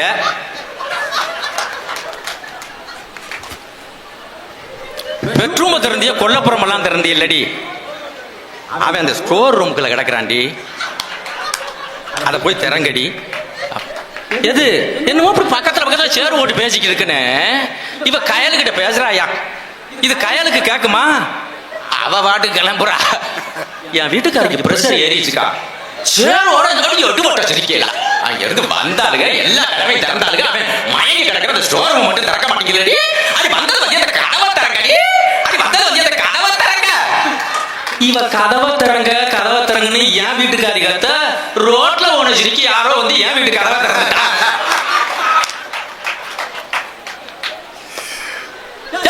நாடகம் பெண்கள் தான் விரும்பி பார்ப்பாங்கன்னு பார்த்தா ராஜ்யம் மூழ்கி இருக்காரு நாடகத்துல. நீ யாரும் என் வீட்டு கதவை வந்து திறக்கிறாங்க, இந்த வீட்டுக்குள்ள தானே ஒரு பொம்பளை அது கதவை திறங்க கதவை திறங்குன்னு கத்துச்சு. அது கயல் நாடகத்தை பார்த்துட்டு என் வீட்டுக்காரி கத்தனாமாங்கிறேன். என் வீட்டுக்காரியை விட மோசமா அந்த அம்மா அந்த கயலை பார்க்கும் போல இருக்கு. கயலா அவங்க அண்ணனை கண்டுபிடிச்சாங்களா, இருங்க நானும் இருந்து பார்த்துட்டு போறோம்னு என் வீட்டுல கவனம் போட்டாயா. கிளப்புறது எப்படி, நான் டீ போட்டேன், நான் போட்டதானே கிளப்ப முடியும். நாங்க படுற பாடு வீட்டுகள் மின்சார வாழ்க்கையில இதுல வந்து நம்ம டிக்கெட் இதுலதான் போட்டோம். டிக்கெட் இதுல தான் போட்டோம். ஒரு காலத்துல நாங்க கரெக்டா திட்டம் போட்டோம். ஒரு காலத்துல மாட்டு வண்டியில போனாலும் நடந்து போனாலும் அதுக்கு தகுந்த மாதிரி போயிட்டோம். இப்போ ஒரு இந்த மின்சார வாழ்க்கைக்கு பேச வந்திருக்காருல, போன மாசம் 1 நிமிடம் லேட்டா போயிடுச்சு. எங்க போனாரு காலுங்க, இனிவன் அடுத்து பேச வர்றவர் அது வாட்டி விட்டுட்டு கிளம்பிடுச்சு. எவ்வளவு சிக்கல்கள் அடைஞ்சிருக்கான். நான் ஐயா நேரம் இல்லை, எனக்கு பயமா இருக்கு. நான் ஒன்னே ஒரு செய்தி சொல்றேங்க. நீங்க இந்த மின்சார்ந்த வாழ்க்கையில இன்னைக்கு வீட்டுக்கு வீடு தென்னை மரம் வளர்க்குறோங்க, பனை மரம் வளர்க்குறோம், பார்த்து பார்த்து தண்ணி ஊத்துறோம், பார்த்து பார்த்து உரம் வைக்கிறோம், புள்ள மாதிரி வளர்க்குறோம். ஆனா இந்த உலகத்துல எல்லாத்தையும் அதே மாதிரி வாழை தென்னை மாதிரி எல்லாத்தையும் தியாகம் பண்ணிட்டு கவனிக்கப்படாமலே இருக்கிற மரம் ஒன்று இருக்கிறது என்று சொன்னால் அதுதான் தமிழ்நாட்டின் தலைமரமான பனை மரம் என்பதை இந்த தேசம் மறந்து விடக் கூடாதுங்க. நினைச்சு பாருங்க, பணம் கண்ணு வைக்கிறீங்க, வாழை கட்டைய வைக்கிறீங்க, தண்ணி ஊத்துறீங்க, உரம் வைக்கிறீங்க. யாராவது பனை மரத்தை நடுறீங்களா? வீட்டுல நட்டு யாராவது தண்ணி ஊத்துறீங்களா? எங்கேயாவது போட்டீங்களா? அதுவா விழுகணும், அதுவா முளைக்கணுங்க. அப்படி முளைச்ச மரம் யாரு கையும் தண்ணிக்கு எதிர்பார்க்காதுங்க. எப்படி தெரியும்? அந்த பனை மரத்தை ஒத்து பாருங்களேன், அந்த இலைகள் எப்படி இருக்குமா? நீங்க முத்திர ஓலைகள் விரிஞ்சிருக்கும், அந்த குருத்து ஓலைகள் அதுக்கு அடுத்த ஓலையும் பாருங்களேன், யாரையோ கையெடுத்து கும்பிடுறது மாதிரியே இருக்கும். அந்த ஓலைகள் அப்படியே யாரை கும்பிடுமா? வருண பகவானை கும்பிடும். வருண பகவான் தருகிற தண்ணீரை அப்படியே ஓலைகளுக்குள்ளே வாங்கி அடிமரம் வேறு வரைக்கும் உள்ளே இறக்கி எவங்கையும் எதிர்க்காமல் வாழுகிற பனைமரம் ஒன்று இருக்கிறது. அந்த பனை மரத்தை பாருங்களேன், எல்லாத்தையும் கூட தியாகம் பண்ணுங்க. எல்லாம் என்னடா நீ 100 ஆண்டு வாழணும்னா என்ன தங்க புஷ்பம் சாப்பிடணும்? அழகான மருத்துவம் சொன்னா ஒரே மரத்துல கிடைக்குதுல, பனை மரத்துல கிடைக்குதுல பதநீர், அந்த பதநீரை மட்டும் தொடர்ச்சியா குடிச்சிருவாங்க. தங்க பசுப்பம் சாப்பிட்டதை விட நீங்கள் இன்னும் 100 ஆண்டுகள் கூடுவதாக வாழ்வீர்கள் என்று மண் சார்ந்த வாழ்க்கையில படிக்காத பாமரன் சொன்னா எப்படி தெரியுமா? போட்டு கொடுத்தான் பாருங்க.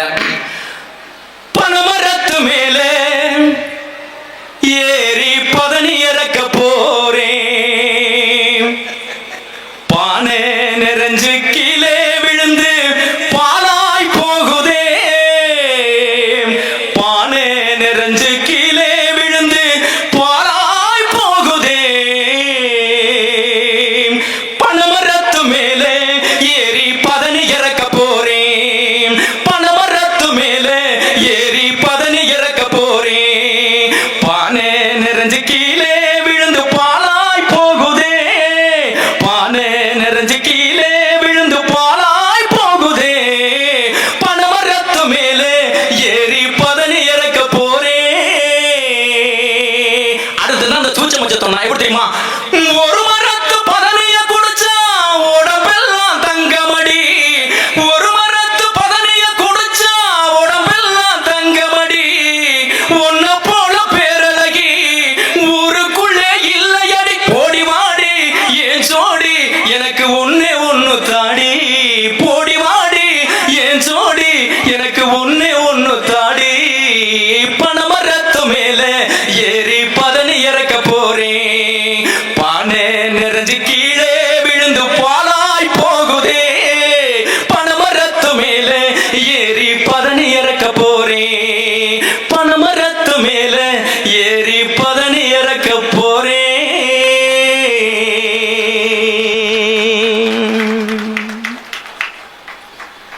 ஐயா எப்போ எவ்வளவு நேரம் இருக்கு? ஆஹா ஆஹா, அருமையான பாயிண்ட்லாம் இன்னைக்கு பேச முடியாது, இருந்தாலும் நான் நிறைவா ஒன்னே ஒன்று சொல்லிடுறேங்க. ஏன்னா ஐயா தட்டிட்டாங்க, நேரம் கருதி. படிக்கிற பசங்கள் ஒருத்தன் போய் உங்க அப்ப எனக்கு அந்த 1.5 லட்சத்துல இருக்கிற அந்த பைக்கை வாங்கிட்டாப்பான்னா 1 வருஷமா போறான்னா, அவர் வறுமையில வாங்கி கொடுக்க முடியல, காலேஜ் ஃபீஸ் கட்டாரு, அது கட்டாரு, வாங்கி கொடுக்க முடியலங்க. அப்பா 1.5 லட்சத்துக்கு அந்த பைக்கை வாங்கி தரலைங்கிறதுக்காக 1 வாரம் அவன் வீட்டுக்கே வரலங்க. ஃப்ரெண்ட்ஸுகளோட சுத்துறான், என்னைக்கு பைக் வாங்கி தரீங்களோ அன்னைக்கு வீட்டுக்கு வரவன. எப்ப இப்ப இன்னொருத்தன் என்ன 40,000 ரூபாய் செல்லு, அதை வாங்கித்தான் அப்பாட்ட தினந்தோறும் போராடிட்டு இருந்தான். வறுமை நிலை, வாங்கி கொடுக்க முடியலைங்க. அவன் என்ன பண்ண தெரியுமா? எனக்கு எங்க அப்பா செல்லு வாங்கி தரனால மனசு ஸ்ட்ரெஸ் ஆயிருச்சு, மன அழுத்தம் வந்துருச்சு, நான் மருந்த குடிக்க போறோம்னு ஒரு செல்லுக்காக எந்த தோல்வியும் தாங்க முடியாத மனப்பக்குவத்திலே இன்றைய காலத்தில் இந்த மின்சார்ந்த வாழ்க்கையில் பெற்றோர்கள் பெற்றெடுத்த குழந்தைகள் இருக்கிறார்கள் என்பதுதான் நிதர்சனமான உண்மை. ஆனா அன்னைக்கு எப்படி தெரியுமா? பெற்றோர்களை புரிந்து கொண்டு, பெற்றோர்களுடைய பொருளாதாரத்தை புரிந்து கொண்டு, பெற்றோர்களின் நிலைமையை புரிந்து கொண்டு வாழ்ந்த குழந்தைகள் அந்த மண் சார்ந்த காலத்தில் இருக்காங்க. அதுக்கு தான் ஒரே உதாரணம் சொல்லி நான் முடிக்கிறேன். எப்படி தெரியுமா? அம்மா அவங்க அப்பா இல்ல, இந்த புள்ளைய நம்ம தான் படிக்கல, இந்த புள்ளைய படிக்க வச்சிடணும் அப்படின்னு ஆசைப்படுறா. கஷ்டப்பட்டு ஒரு ஹாஸ்டல்ல கொண்டு சேர்த்து அந்த புள்ளைய படிக்க வச்சுட்டா. ஹாஸ்டல் ஃபீஸும் கட்டணுங்க, புஸ்தகமும் வாங்கி கொடுக்கணும். ஹாஸ்டல் ஃபீஸ் கட்டுறா, புஸ்தகம் வாங்கி கொடுக்க முடியல. இந்த இதை அங்க அதெல்லாம் திட்டுவாங்களா? அந்த மனுஷன் அந்த காலத்துல இன்னும் புத்தகம் வாங்கலையேன்னு வாத்தியார் வேற திட்டிக்கிட்டு இருக்காரு. ஆனா இந்த புள்ள ஹாஸ்டல்ல இருக்கிறா படிக்கிறா. ஆனா அம்மாவுடைய நினைவு வருதுங்க. அம்மா என்னை படிக்க வைக்கணுங்கிறதுக்காக இருந்த பித்தளை பாத்திரம் எல்லாம் கூட அடவு வச்சு போட்டு என்னை படிக்க வச்சிய. ஆனா நீ தினந்தோறும் வீட்டுக்கு வீடு பாத்திரம் தேய்க்க போறியம்மா. என்னோட தோழியோட அம்மா போன வாரம் அந்த புள்ளைய பார்க்க வந்தாங்க. உன்னை பத்தி சொன்னாங்கம்மா, இந்த தினந்தோறும் வீட்டுல பாத்திரம் தேய்க்கிறாய, தேய்ச்சி தேய்ச்சி கையில ஏதோ புண்ணு அலர்ஜி வந்துருச்சாமா. தயவு செய்து அந்த புண்ணு ஆக்குறதுக்கு மஞ்சள் பத்தி ஏதாவது இருந்தா போட்டுக்கமா. ஆனா என்னை எப்படியாவது படிக்க வைக்கணும்னு நினைக்கிற. ஒரு நாள் நானும் படித்து மிகப்பெரிய பதவியிலே வந்து உனக்கு உனக்கு பிரதிபலனாக உன்னை காப்பாத்துவேன் என்று அந்த ஆசிரியர்ல இருந்து இன்னும் எத்தனையோ கடிதங்கள் சினிமாவிலே மின்சார்ந்த வாழ்க்கையிலே எழுதிவிட்டார்கள். ஆனால் மண் சார்ந்த வாழ்க்கையிலே எழுதிய இந்த கடிதத்துக்கு நிகர் எந்த கடிதமும் இல்லை என்பதற்காக இதை சொல்லி நான் நிறைவு செய்கிறேன். அந்த மகள் தன்னுடைய அம்மாவுக்கு எழுதுகிறாள். எப்படி தெரியுமா? அன்புள்ளம் கொண்ட அம்மாவுக்கு மகள் எழுதும் கடிதம்.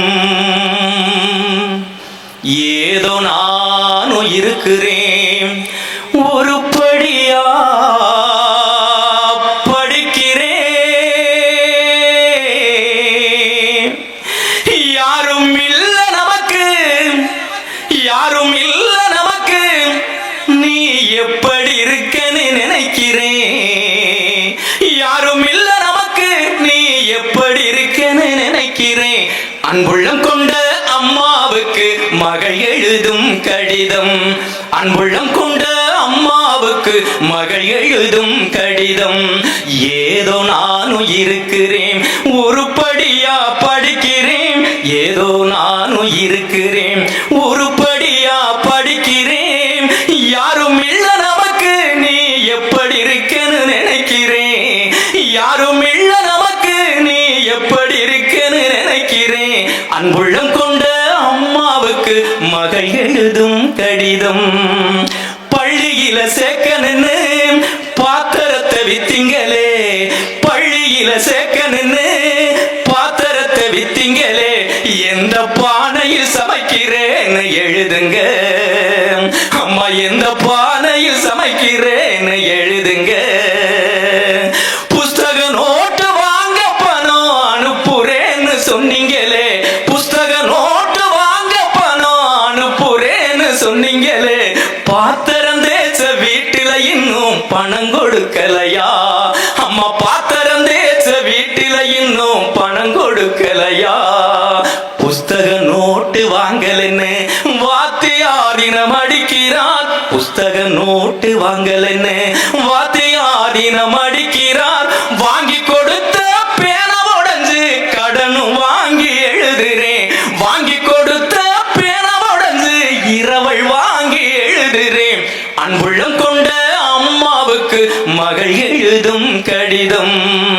மேலாண்ட செவத்தோரம் மறந்தும் போகாதம்மா, கருணாகம் வெடிப்புள்ளதான் இருக்குது அம்மா, கருணாகம் வெடிப்புள்ளதான் இருக்குது.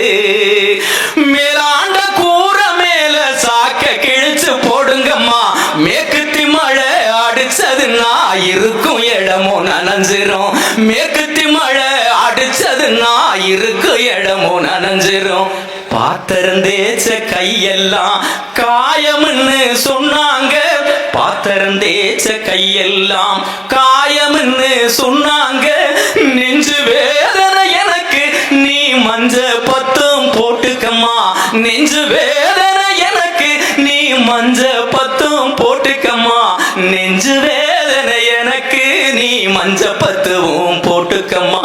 நெஞ்சு வேதனை எனக்கு, நீ மஞ்ச பத்துவும் போட்டுக்கம்மா.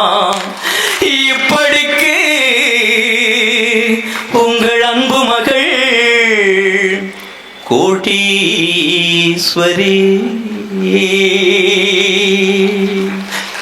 என்று சொல்லி தந்த வாய்ப்புக்கு நன்றி சொல்லி, மண் சார்ந்த வாழ்க்கையா மின் சார்ந்த வாழ்க்கையா உங்கள் தீர்ப்புக்கே விட்டு விட்டு விடைபெறுகிறேன். நன்றி, வணக்கம். ஆஹா, இப்ப பட்டிமன்றம் நடந்துகிட்டு இருக்கா இல்ல ஏதோ ஒரு கிராமிய பாடல் இசை கச்சேரி கலை விழா நடந்துகிட்டு இருக்கா? உண்மையிலேயே அது எல்லாத்தையும் இன்னைக்கு புள்ளப்பட்டார். ஏன்னா பொருணை விழா, இலக்கிய திருவிழா, கலை திருவிழா, புத்தக திருவிழா. புத்தகம் அங்க வைக்கிது, இலக்கியம் நாங்க பேசுறோம், கலை திருவிழாவுக்குன்னு இசையோடு இங்க வந்து உங்களை எல்லோருடைய உள்ளங்களையும் கொள்ளை கொண்டிருக்கார். என்ன விழா வந்து இவங்க நடத்தணும்னு ஆசைப்பட்டாங்களோ அதை பிள்ளை பண்ணிட்டார் ராஜன். நிறைவாக மின்சார்ந்த வாழ்வே என்ற அணியை நிறைவு செய்ய வாங்க கவிஞர் இனியவன். ராஜன் இந்த போடு போட்ட பிறகு உண்மையிலே ரொம்ப பாவமா இருக்கு அவரை பார்க்க. எப்படி இருக்குன்னா இப்ப அவரை பார்த்தா ஒரு 20 ஆடு சந்தையில விற்க கொண்டு வந்திருப்பேன். சாயந்தரம் 5:30 வரைக்கும் 18 ஆடு வித்துறேன். இந்த மீதி 2 ஆடு யாராவது வாங்க மாட்டாங்களா அப்படின்ட்டு இப்படியே பார்த்துக்கிட்டே இருக்கான். வாங்காம திருப்பி கூட்டி போறப்ப அந்த ஆடோட ஃபேஸ் இருக்கு பார்த்தீங்களா, அந்த நிலைமையில இருக்கார். இருந்தாலும் அந்த நிலையிலும் இந்த அணியை உயர்த்துறதுக்கு இனியவனால தான் முடியும். பேசுங்க இனியவன். மின் சார்ந்த வாழ்வே. ஆசிரியர் அரிஸ்டாட்டில் சொன்னார், எங்கே அறம் இருக்கிறதோ அங்கே குதிரைகள் போருக்கு போகாது, எங்கே அன்பு தலைக்கிறதோ அங்கே யானைகள் போருக்கு போகாது. அலெக்சாண்டர் பிலிப்பு சிரித்து கொண்டதை அந்த வணிகன் சொன்னதை ஒரு காலம் நம்பாதே என்று அறம் போற்றிய இந்த தமிழகத்திலே நடைபெறுகின்ற பட்டிமன்றத்திற்கு நடுவர் பொறுப்பினை ஏற்றிருக்கின்ற நல்லதொரு நடுவர், நகைச்சுவை தென்ற கலைமாமணி டாக்டர் திண்டுக்கலை லியோனி அவர்களே, அதான் முந்திரி பருப்பும் ஸ்வீட்டும் கொடுத்தாங்கல்ல, கூட வேற டீ வேற கொடுத்தாங்க.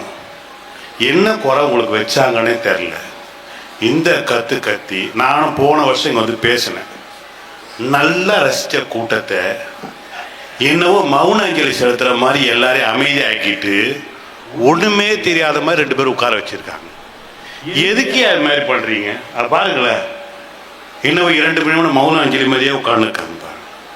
அவர் எங்க பேராசிரியர் விஜயகுமார் இருக்காருல்ல, அவர் பெரிய புத்திசாலி. கோழிப்பண்ணை செல்லதுரை படம் பார்த்தீர்களா? அங்கே மண் சார்ந்த வாழ்க்கை அல்லவா சொன்னது மிஸ்டர் இனியவன். நான் கேட்கறது கேள்வி, கோழிப்பண்ணை செல்வதுரை படத்தை நீ டென்ட் கொட்டாயில பாத்தியா இல்ல கியூபாய் டெக்னாலஜில பாத்தியா? 2024 வந்த படத்தை லேட்டஸ்ட் டெக்னாலஜில ஏசி தியேட்டர்ல பார்த்துட்டு வந்துட்டு என்னவோ கூத்து கொட்டாயில பார்த்துட்டு வந்த மாதிரி நாங்க இன்றைக்கும் சில விஷயங்களை மரபுகளை நவீனப்படுத்தி கொண்டே இருக்கிறோம். எனக்கு ஒரு வருத்தம் என்ன தெரியுங்களா? ஒருவேளை திருவள்ளுவர் காலத்திலே ஒரு லேப்டாப் இருந்திருக்குமானால், ஒருவேளை அவருடைய காலத்தில் விண்டோஸ் இருந்திருக்குமானால், அவர் ஏன் சார் உட்கார்ந்து ஆணியில உட்கார்ந்து எழுதிக்கிட்டே இருக்கணும்? உட்கார்ந்து சொல்ல சொல்ல அது பாட்டு கூகுள் கடற்கரை டைப் பண்ணியிருக்காதா? 1330 குரல் மட்டும் கிடைச்சிருக்கும். 1,00,000க்கு மேல திருவள்ளுவர் தாத்தா கடற்கரை எழுதி தள்ளியிருக்க மாட்டாரா? ஒருத்தர் சீத்தரை சாத்தனார் ஒருத்தர் இருந்தாராம். அவர் என்ன பண்ணுவாரா, தப்பானா ஆணிட்டே குத்திக்குவாராம். அதெல்லாம் தேவையே இல்லை. டைப் பண்ண ஆட்டோ கரெக்ஷன் இருக்கு. இன்னைக்கு நீங்க உங்க காலத்துல இருந்துட்டு திரும்ப திரும்ப திரும்ப அவரு முன்னாடி பாடினார் பாருங்க, எனக்கு பழைய இசையமைப்பாளர் MS விஸ்வநாதன் வயலும் வாழும் பாடின மாதிரி இது. தாய் நீளம் தந்த வரும் தாவரும் இதை தழைக்க தழைக்க மகிழ்வார்கள் யாவரும். எப்போ நீங்க சொன்னதுலாம் ஒரு 5 கோடி பேர் இருக்கும் போது இதெல்லாம் பாடலாம். நீங்க மாட்டு வண்டி ஓட்டுறது, அந்த ஆளுக்கு எவ்வளவு பெரிய மோசமான கோணம் பார்த்தீங்கன்னா. நான் என்னவோ பணமேரமானத்தில் ரொம்ப பாசம் நினைச்சுக்கிட்டு பார்த்தா பாடி போடி ஒன்று கொடுத்தாடின்னு கேட்டார் பார்த்தீங்களா. இந்த ஆள் பிளான் அதுதான். பனைமரத்து மேலாம் நம்பிக்கைலாம் கிடையாது. இதில் வேற சொல்றாரு, பனைமரம் வர்ண பகவானை வணங்குகிறது மாதிரி. இன்னைக்கு வர்ண பகவான் விண்டி ஆப்புக்குள்ள வந்தார். நம்மால் விண்டி ஆப் வச்சு பார்த்துக்கிறான். புயல் 450 இதோ கிளம்பிட்டார், இதோ 350 நாகப்பட்டினம் வர மாதிரி தெரியலையே, டேர்ன் ஆகி ஆந்திரா போறாரு. விண்டி ஆப்புக்குள்ள வர்ண பகவான் உட்கார்ந்துட்டாரு. ஒரு காலத்துல நீங்க சொன்ன காலத்துல காலங்காலமாக சூரியனை கடவுளாக பார்த்த காலம் போய் இன்னைக்கு என்ன நடந்தது? சூரியன்ல இருந்து சக்திகளை எடுத்து சோலார் சிஸ்டம் பண்ண காலத்துல உட்கார்ந்துட்டு இருக்கிற நாட்டில் வந்துட்டு சொல்றாரு, நாம எல்லாம் பழையசுதான். இதுல அவர் மறந்தான் மறந்தான் மனிதன் மறந்தான், மறந்தான் மறந்தான் மனிதன் மறந்தான். சார் இன்னைக்கு இ புக் வந்துருச்சு பாத்தீங்களா? ஒரு பேப்பர் புத்தகத்தை எடுப்பதற்கு, ஒரு பேப்பரை எடுக்கணும்னா இத்தனை மரங்கள் அழிக்கப்பட வேண்டும். நாங்கள் மரத்தை காத்து கொண்டிருக்கின்றோம். நீங்கள் மரத்தை வெட்டி கொண்டிருந்த படுபாவிகள் கொஞ்சம் கூட வருத்தமே இல்லாமல் எங்களை பார்த்து குற்றம் சொல்லிட்டு உட்காந்துருக்கீங்க. நான் ஒன்று சொல்றேன், ஒரு யதார்த்தமான ஒன்று சொல்றேன். 11 பிப்ரவரி அமெரிக்கா வந்து நம்ம நாடு மாதிரி அடிக்கடி பவர் கட்லாம் ஆகாது. அமெரிக்கா எப்பவுமே பவர் கட் ஆகாது. 11 பிப்ரவரி அன்னைக்கு அமெரிக்கா பவர் கட் ஆச்சு. பவர் கட் ஆன 3வது நிமிஷம் பவர் ஆன் ஆச்சு. அமெரிக்கால இருந்த எல்லா இடங்களும் டிஸ்பிளேல ஒரு வாசகம், ஒரு புகைப்படம் போடப்பட்டது. என்ன தெரியுமா? இன்று தாமஸ் ஆல்வா எடிசன் பிறந்த தினம். ஒருவேளை அவன் பிறக்காமல் போயிருந்தால் இதே போன்ற இருளில் இந்த உலகம் மூழ்கி போயிருக்கும் என்று சொன்னது. சார் சார் மைக் செட்டுக்காரன் கோடான கோடி வாழணும். நல்ல மைக்கு நமக்கு வீட்டில் ஒரு நல்ல பேச்சாளனுக்கு மேடையில் மைக்க வீட்டில் பொண்டாட்டி நல்லா அமையணும். இதுதான் நமக்கு அமையுது. சார் 25 வருஷம் ஆகுது சார். என் பசங்க எங்கள் ஃப்ரெண்டுங்களாம் சேர்ந்து ஒரு வீடியோ எடுத்தாங்க, அந்த குறும்படம் மாதிரி ஒன்று எடுத்து 25 வருட வாழ்க்கை என்னன்னு சொல்லிட்டு. நான் சொன்னேன், எதுக்குடா எடுக்கிறீங்கன்னா, கல்யாண நாளுக்கு உங்களுக்கு சர்ப்ரைஸ் கொடுக்கணும். இவனுக்கு சர்ப்ரைஸ் நம்ம சொல்லிட்டு தான் கொடுப்பானுங்க. நான் சொன்னேன், நீ யார் கொண்டா கேளு, என் வீட்டுக்காரன் மட்டும் கேட்காத என்ன. அவங்க கேட்டால் கேட்டால் சொல்லுவாங்க. அவர்கிட்ட போய் கேட்குறாங்க, இவருடைய 25 ஆண்டு வாழ்க்கை எப்படின்னு. ஒரு 4.5 பக்கமாக பேசியிருக்கோனா சார் ஒரு பேச்சாளர் பொண்டாட்டி பேசினா பாருங்க அப்படின்னா. 25 வருஷம் முடிஞ்சிடுச்சு. இதுக்கு நான் சொன்னேன், ஏற்கனவே சொன்னேன் கேட்காதீங்கடான்னு. இன்றைக்கு சுதந்திரமாக பெண்கள் பேச முடியுது. அவர் என்ன ஒரு சயின்டிஸ்ட் மாதிரியே பேசுறார். மண்பானை பேசியதாம், மண்பானையே மண்பானையே நீ எப்பொழுதும் ஏன் குளிர்ச்சியாக இருக்கிறாய் என்று சொன்னார். மண்பானை சொன்னதாம், நான் பிறந்ததும் மண்ணிலே இறப்பதும் மண்ணிலே, அதனால் நான் குளிர்ச்சியாக இருக்கிறேன். என் மண்பானையை யாராலும் சூடுபடுத்த முடியாது. எவன் சொன்னா? தூக்கி அடுப்புல வச்சா மண்பானை சூடும். இது என்ன பெரிய விஷயமா? இது ஒரு பட்டிமன்ற பாயிண்டா? உடனே நடுவர் சொல்றார், இனிவன் மாட்டிக்கிட்டாரு, விட்டு போன 2 ஆடு, இதுக்கு தொலைஞ்சு போற ஆடுகளே பரவாயில்ல போடுது. அவர் நாங்க கவலையே படல, வீட்டில் சந்தோஷமா ஓனர் கூடவே போயிடுறோம், எங்களுக்கு ஒரு பிரச்சனையும் கிடையாது. ஏதாவது மறுக்கணும்னா நியாயமா மறுக்கணும் சார். இன்னைக்கு தமிழ்நாட்டு அரசுடைய தகவல் தொழில்நுட்ப மந்திரி சொல்கிறார், 12,500 கிராமங்களை நாங்க டிஜிட்டலைஸ் பண்ண போறோம்னு சொல்றாரு. எதுக்கு? ஒரு காலத்துல தாசில்தார் ஆபீஸ்ல போய் நின்று நீங்க ஜாதி சர்டிஃபிகேட் அப்ளை பண்ணணும், பர்த் சர்டிஃபிகேட் அப்ளை பண்ணணும், எல்லா சர்டிஃபிகேட்டும் போய் நின்னீங்கன்னா 3 மாசம் ஆகும். இன்னைக்கு வீட்டில் உட்காந்துட்டு இ சேவையில் உட்காந்து தட்டிட்டு கிடக்குறானே. இந்த மாதிரி எளிமையாக வந்த பிறகு கூட இவங்க சொல்றாங்க, இல்ல அப்படிலாம் கிடையாது, நாங்கள் பின்னாடியே போயிட்டு இருக்கோம். நீங்க என்ன சொல்லி கொடுத்தீங்க இந்த சமூகத்துல? ஆசிரியர் அவர் வாத்தியார் தானே இருந்தாலும் இந்த மனுஷன், அவர் என்ன சொல்லி கொடுத்தீங்க? முயலும் ஆமையும் ஓட்டப்பந்தயம் வைத்தார்கள், முயல் ஓடியது. இது எவ்வளவு பெரிய துரோகம் தெரியுமா சார்? ஆமை தண்ணியில ஓடுறது, முயல் தரையில ஓடுறது. நீ மேட்ச் அது தண்ணியில தரையில விட்டுருந்தீங்கன்னா யார் ஜெயிக்கிறாங்கன்னு சொல்லியிருப்பாங்க. அவனை தூக்கி தரையில விட்டுட்டு ஓடுறானா எப்படி சார் ஓடுவான்? நீ இதே மேட்சை தண்ணியில வச்சு பாரு, முயல் ஜெயிக்குதா ஆமை ஜெயிக்குதான்னு பார்த்துருவோம். நீங்க அதை சொல்றதை விட்டுட்டு நீங்க ஒரு தவறான கருத்துக்களை சமூகத்துல கொண்டு போயிட்டே இருக்கீங்க சார். ஒண்ணு இவரு இந்த சில பேர் வந்து ரொம்ப புத்திசாலியா பேசுற மாதிரி பழைய கதையெல்லாம் பேசுவாங்க. விஜயகுமார் ஏன் அவரை பார்த்து நிறைய பேர் ஓடுறாங்கன்னா, ஸ்கூல்ல அவர் பயங்கரமான கேள்வி கேட்பார். ஒரு பையன்கிட்ட கேட்டார், அவர் நினைச்சிட்டாரு அவர் காலத்து பசங்க மாதிரி நினைச்சிட்டாரு இந்த காலத்து பசங்க பயங்கர தெளிவா பண்ணும். விஜயகுமார் கேள்வி கேட்டார் சார் ஒரு பையனை கூப்பிட்டு, டேய் நடு கடல்ல மாங்காய் மரம் மாம்பழம் பொழுத்து தொங்குதே, நீ எப்படி போயிடுப்பேன்? அவன் சொன்னான், கப்பல் ரிப்பேர், படகுல சார் படகு ஓட்ட சார் 2 துடுப்பு வச்சு கட்டை மேல துடுப்பு உடைஞ்சிச்சு. பையன் தெளிவா சொன்னான், நான் பறந்து போய் பழத்தை பறிப்பேன். சாருக்கு வந்துச்ச கோபம், எப்படா உனக்கு ரெக்கம் முளைக்கும்? உனக்கு மட்டும் நடு கடல்ல மாங்காய் மரம் முளைக்கும் போது எனக்கு ரெக்கம் முளைக்காதான்னு கேட்டான். நீங்க எந்த காலத்துல உட்கார்ந்துட்டு இந்த பழங்கதைகளை பேசிக்கொண்டு இந்த சமூகத்துல ஏமாத்திட்டு இருக்கீங்க? நான் 2 செய்திகளை சொல்லி நிறைவு செய்கிறேன் நண்பர்களே. பகத்சிங்கோடைய கடைசி காலம், நாளைக்கு தூக்கு விட போறாங்க. அவருக்கு நாளைக்கு தூக்கு. உடைய கடைசி ஆசை என்னன்னு கேட்டாங்க. பகத்சிங் சொன்ன வார்த்தை என்ன தெரியுமா நண்பர்களே? இந்த சிறைச்சாலையில இருக்கின்ற பேபி அம்மாவுடைய கையால் நான் உணவு சாப்பிட வேண்டும், பேபி அம்மா எனக்கு ஊட்டி விட வேண்டும் என்று சொன்னார். பேபி அம்மா வந்துட்டு பகத்சிங்கை பார்த்து அழுதுகிட்டே சொன்னாங்க, என் கையிலயா சாமி, என் கையிலயா ஊட்டி கொடுக்கணும்னு நீ சொல்ற? ஆமா. பேபி அம்மா யார் தெரியுமா? சிறைச்சாலையிலே மலம் அள்ளக்கூடிய ஒரு பெண். அப்போது பகத்சிங் சொன்ன வார்த்தை, பேபி அம்மா, இந்த தேசத்திற்கு விடுதலை கிடைக்கிறதோ இல்லையோ, உனக்கு முதலில் விடுதலை கிடைக்க வேண்டும் என்பதற்காக நான் மரணிக்க தயாராக இருக்கின்றேன். நீதான் எனக்கு சாப்பாடு ஊட்ட வேண்டும். இன்றைக்கு நாங்கள் என்ன தெரியுமா செய்தோம்? மனித மனத்தை மனிதன் அள்ளக்கூடாது என்று இயந்திரத்தை நாங்கள் கண்டுபிடித்தோம். நீங்கள் காலகாலமா ஒரு ஜாதியை கூப்பிட்டு இவன் தான் மலபல்ல சொல்லக்கூடிய செய்ய வேண்டும் என்று நிர்பந்தித்தவர்கள் நீங்கள். நீங்கள் பேசலாமா அந்த வார்த்தையை? இன்னொன்னு, ஒரு படத்துல இவர் கவுண்டமணி போவார், பையனை கூப்பிட்டு ஸ்கூலுக்கு போவார். இப்ப S.S. சந்திரன் வருவார், எங்கடா போற அப்படின்னு. பையனை ஸ்கூல்ல சேர்க்கறதுக்கு போற. டேய், நீ எல்லாம் போயிட்டீங்கன்னா எப்படா வெட்டியா வேலையை எவடா பாக்குறது? ஏன் நீ உன் பிள்ளைய கொஞ்ச நாள் பாரு அப்படின்னு. இன்னைக்கு என்ன ஆச்சு தெரியுங்களா? வெட்டியான் என்று சொல்லக்கூடிய அந்த சகோதரனுடைய குழந்தை இன்றைக்கு மருத்துவன் ஆகிறான் என்று சொன்னார். எவனும் தேவையில்லை, பெரியப்பாவோ சித்தப்பாவோ மாமாவோ அப்போனோ ஆத்தால யார் வந்தாலும் உள்ள தள்ளு, சுவிட்ச போடு, இந்த பொடி உங்க பெரியப்பா பிரசாதம் உள்ள கொடுக்குறான். நாங்க எலக்ட்ரிக்கல் சுடுகாடை கொண்டு வந்துட்டோம் சார்.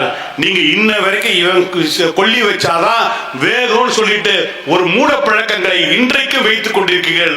ஒன்றை சொல்லுகின்றேன், காலம் காலமாக இந்த சமூகத்திலே ஒரு பெண் தாலி இழந்து விட்டால், இறங்கி விட்டால் மறுமணம் செய்ய சொன்னது நாங்கள். நீங்கள் மொட்டை அடித்து வீட்டிலே உட்கார்ந்து. இன்னும் பெருமையாக சொல்லுகின்றேன், இந்த சமூகத்திலே இந்தியாவிலே நாங்கள் ஒரு பழங்குடியினர் பெண்ணை இந்த தேசத்துடைய முதல் குடிமகளாக உட்கார்ந்து கொண்டிருக்கின்றோம். எந்த சாதியாக இருந்தாலும் சரி, அவன் அந்த தாயை பார்த்து வணங்க வேண்டும் என்று மாற்றிருக்கின்றோம். நீங்கள் வீட்டிலே உட்கார்ந்து நாங்கள் கோபுரத்தில் உட்கார வைக்கிறோம் என்று சொன்னால், மின் சார்ந்த வாழ்க்கை, அறிவியல் பூர்வமான வாழ்க்கை, உங்களுடைய பழைய கதைகளை எல்லாவற்றையும் மூட்டை கட்டிவிட்டு உங்களுக்கு பஸ்ஸுக்கு நேரமாகிவிட்டது, கிளம்புகள் என்று கூறி வாய்ப்பளித்த நல்ல உள்ளங்களுக்கு நன்றி வாழ்த்து விடைபெறுகிறேன். நன்றி, வணக்கம். வந்து பேசிட்டு போக வேண்டியதானே. இவங்களுக்கு பஸ்ஸை ஏற்றி விட சொல்லி உன்னைய கேட்டாங்களே. அதுக்கு தான் நம்ம வருவாய்த்துறையை சேர்ந்த அலுவலர்கள் இருக்காங்க, அவங்க பார்த்துக்கிடுவாங்க. உங்களுக்கு பஸ்ஸுக்கு நேரமாச்சு, கிளம்பி போங்கன்னு. மின் சார்ந்த வாழ்வை ரொம்ப அழகா சொன்னார். மண் சார்ந்த ரொம்ப 2 விஷயத்தை சொல்லி முடிச்சிடுறேன். மண் சார்ந்த வாழ்வு பார்த்தீங்கன்னா சில மூட நம்பிக்கைகள், பல போக்குவரத்துகள்லாம் இருக்கும். ஒரு ஊரில் பார்த்தீங்கன்னா ஒரு வயசான பெரியவர் குளிக்கிறதுக்கு ஒரு குளத்துல போய் குளிச்சுக்கிட்டு இருக்காரு. அவர் கொஞ்சம் கஷ்டப்படுற வறுமையில் இருக்க ஆள், ஒரே வேட்டி தான் இருக்கு. அந்த வேட்டியை அலசி நல்லா இது பண்ணி புழிஞ்சு 2 மரத்துக்கு இடையில கட்டி வச்சுட்டு போய் குளிச்சுக்கிட்டு இருக்காரு. வேட்டியை கட்டிட்டு குளிக்கிறாருன்னா எப்படி குளிப்பாருன்னு யோசனை பண்ணி பாருங்க. மகாவீர வர்த்தமானர் மாதிரி குளிச்சுக்கிட்டு இருக்காரு. ஒன்றும் இல்லை, 2 மரத்துக்கு இடையில வெள்ளை வேட்டியை கட்டிக்கிட்டு இருக்கிறத பார்த்தோன்னா அந்த கிராமத்து பொம்பளை எல்லாம் வந்து, ஏக்கா திரை கட்டிட்டாங்க, படம் போட போறாங்க அப்படின்ட்டு ஊரே பரப்பி விட்டு 2 திரைக்கு இடையில 50 பொம்பளை உட்காந்துருக்கு. கிழமை ஒன்றும் இல்லாம குளத்துல குளிச்சுக்கிட்டு இருக்காரு.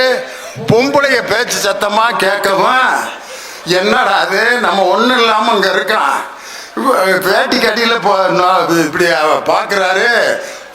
அம்புட்டு பொம்பளையும் உட்காந்து இருக்குதுங்க, எப்படா நம்ம வேட்டி எடுத்து கட்டுறது அப்படின்னு இந்த மனுஷன். இன்னைக்கு இந்த மின்சார்ந்த வாழ்வு இல்லைன்னா இப்படி ஆளுக தான். சினிமா படம் போடுறாங்கன்னா அந்த வெள்ளை வேட்டியை பார்த்துக்கிட்டு அந்த பெருசு வந்து வேட்டிக்கு பக்கத்துல நான் ஒண்ணும் இல்லாம நிக்கிறேன், சினிமா படம்லாம் போடல, வேட்டியை துவைச்சு காய போட்டிருக்கேன், போக்கடி எந்திரிச்சு அம்புட்டு ஓடின பிறகு அப்புறம் வேட்டியை கட்டிட்டு வீட்டுக்கு போயிருக்காரு. இது நடக்குது. ஒரு மூட நம்பிக்கை, ஒரு பஞ்சாயத்து, இதெல்லாம் பார்த்தீங்கன்னா அறிவியல் பூர்வமான சிந்தனை இல்லாமல் எவ்வளோ விஷயம் நடக்குது. ஒரு இளவு வீட்டில் அந்த பெருசை நிம்மதியை அடக்கம் பண்ண விடுறாங்களா?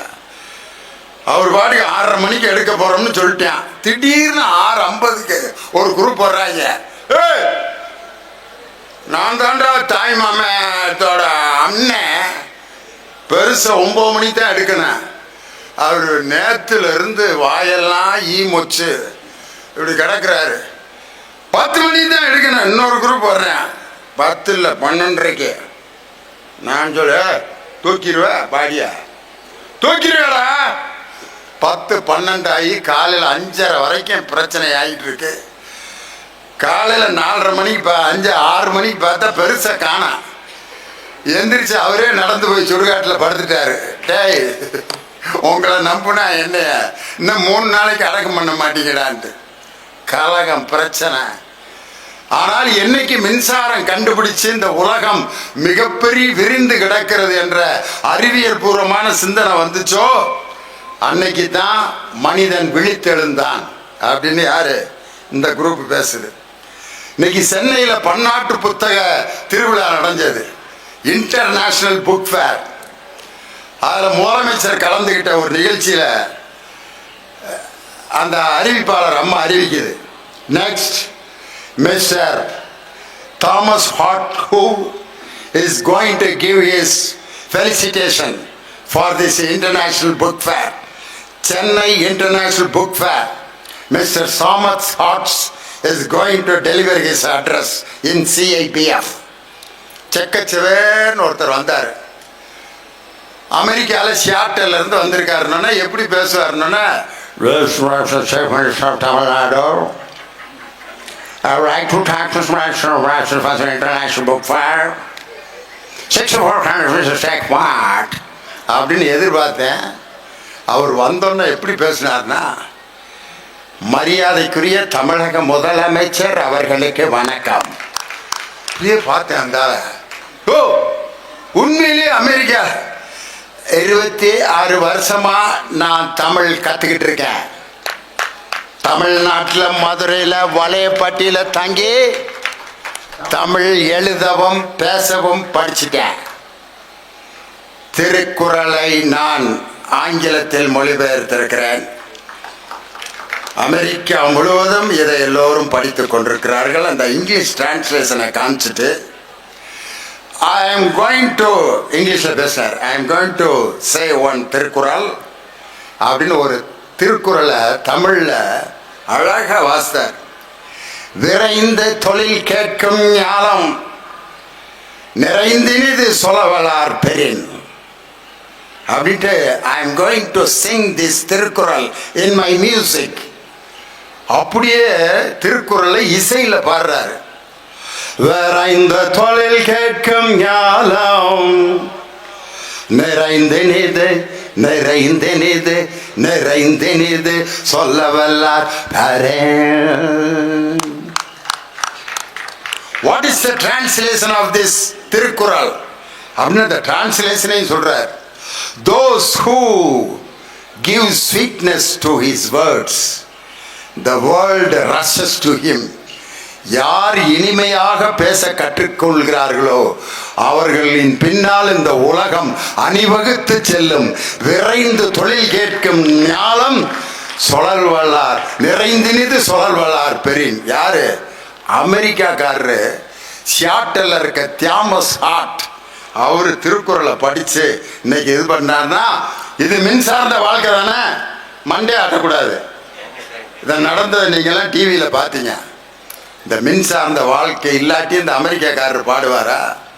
அருமையான குறுந்தொகை பாட்டு, எல்லாருக்கும் பிடிச்ச பாட்டு. யாயும் யாயும் யாராகியரோ எந்தையும் நுந்தையும் எம்முறை கேளீர், நீயும் நானும் எவ்வழி அரிதும் செம்புல பெயல் நீர் போல் அன்புடை நெஞ்சம் தாம் கலந்தனவே. செம்மண்ல கலந்த தண்ணீர்ல அந்த செவப்பை எப்படி எடுக்க முடியாதோ அது மாதிரி நம்ம 2 பேரும் கலந்தோம்னு ஒரு காதலை உயர்த்தி சொன்ன தமிழுக்கு இணையான ஒரு பாட்டு, ஒரு இலக்கியத்தை நம்ம சொல்ல முடியுமா? இதைத்தான் கண்ணதாசன் அன்னைக்கே ஒரு திரைப்பட பாட்டில் எழுதினார். நேற்று வரை நீ யாரோ நான் யாரோ, இன்று முதல் நீ வேறோ நான் வேறோ, யாயும் யாயும் யாராகியரோ எந்தையும் நொந்தையும். இது எதுக்கு நான் சொல்றேன்னா, இந்த செம்புல பெயல் நீருங்கிற இந்த வாக்கியத்தை எடுத்து விக்ரம் சாண்ட் அப்படிங்கிற ஒரு ஆங்கில எழுத்தாளர் ஒரு நாவலை எழுதினான். அந்த நாவலுக்கு பேரு red earth pouring, red earth pouring a rain அப்படின்னு, சிவந்த பூமியில் பெய்த மழை அப்படின்னு சொல்லி ஒரு ஆங்கில நாவல் எழுதி, அந்த ஆங்கில நாவல் இதுவரை அந்த நாவல் விற்றதை போல வேற எந்த நாவலும் விற்கல. அந்த நாவலுக்கு அடிப்படையாக இருந்தது செம்புல பெயல் நீர் போல் அன்புடை நெஞ்சம் தாம் கலந்தனவே என்கிற அந்த குறுந்தொகை பாட்டுன்னு சொன்னான். இந்த மாதிரி அந்த மண் சார்ந்த வாழ்க்கை இன்னைக்கு ஒரு விக்ரம் சாண்ட்ங்கிற ஒரு எழுத்தாளரை நம்ம குறுந்தொகையை டிரான்ஸ்லேட் பண்ண வச்சது மின் சார்ந்த வாழ்க்கை இல்லையா? இன்னைக்கு தமிழ்நாடு அரசு 10 கோடி ரூபாய் நிதி எதற்காக? வெளிநாட்டில் வாழ்ந்து கொண்டிருக்க படிப்பதற்காக 10 கோடி ரூபாய் நிதியை ஒதுக்கி அங்க இருக்கிற அமெரிக்காவில் இருக்கிற நமது குழந்தைகள் தப்பாட்டம், மயிலாட்டம், ஒயிலாட்டம், சிலம்பாட்டம், கரகாட்டம் எல்லாத்தையும் படிக்கட்டும்னு சொல்லி நமது கலைகள் செத்து போய்விடக் கூடாது என்பதற்காக இந்த பொங்கல் நாள்ல மரியாதைக்குரிய நமது பாராளுமன்ற குழு தலைவர் அருமை சகோதரி கனிமொழி அவர்கள் நடத்தி ஒரு மிகப்பெரிய மகுடமா இருந்துச்சுல்ல. இதெல்லாம் என்ன? இந்த எலக்ட்ரிக் வேர்ல்டு தான் இந்த நாட்டுப்புற கலைகளையே கொண்டு போச்சு. ரைட், தீர்ப்பு சொல்லணும்ல. ஒரு செய்தியை வச்சு நான் தீர்ப்பு சொல்றேன்.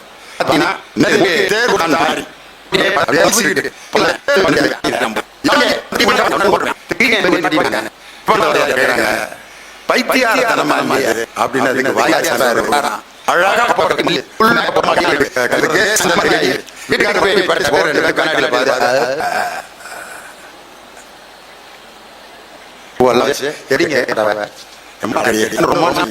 இந்த நேரத்தில் பையன் அழகா பட்டு போடுற சோட ஒரு அம்மா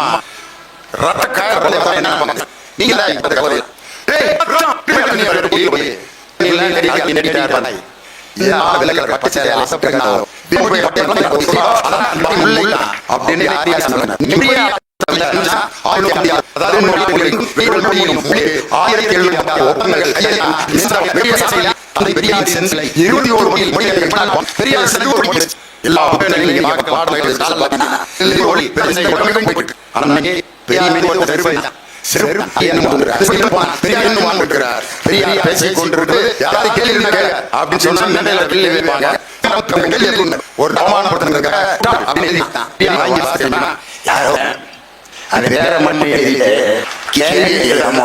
அவன் நீ